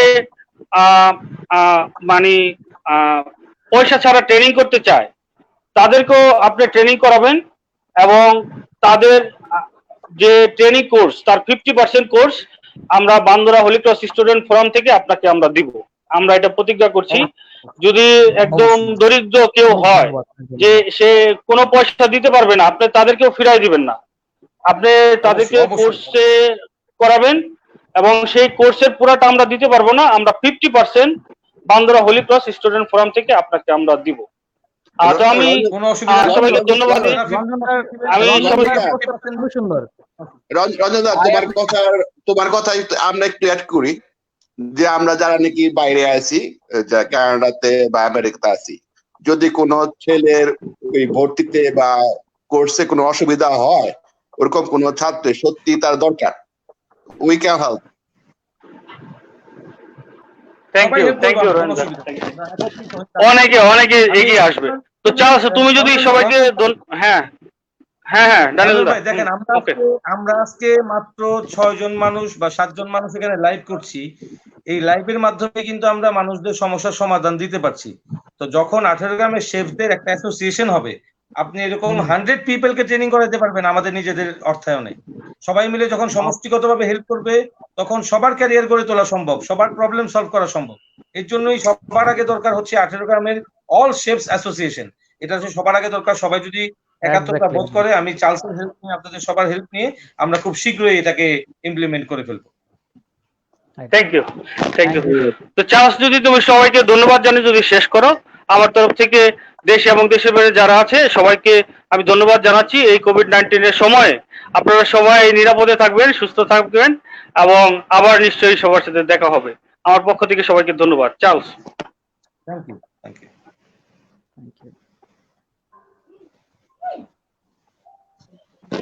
চার্লস যদি সবাইকে ধন্যবাদ জানিয়ে শেষ করে।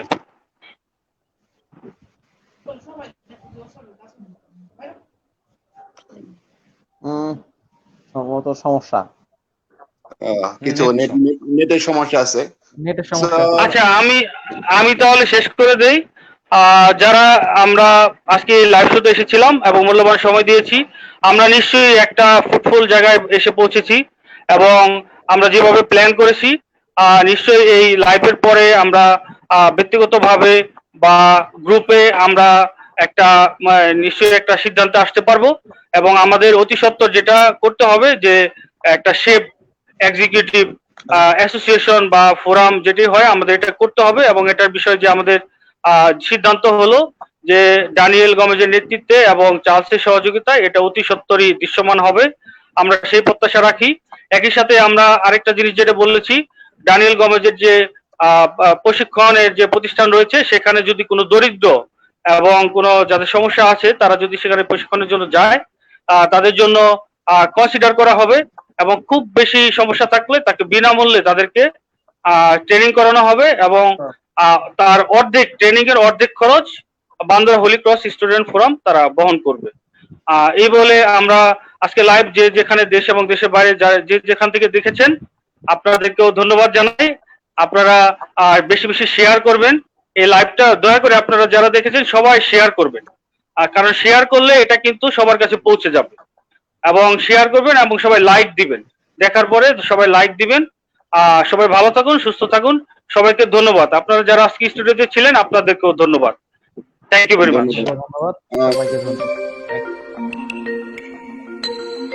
থ্যাংক ইউ সবাই।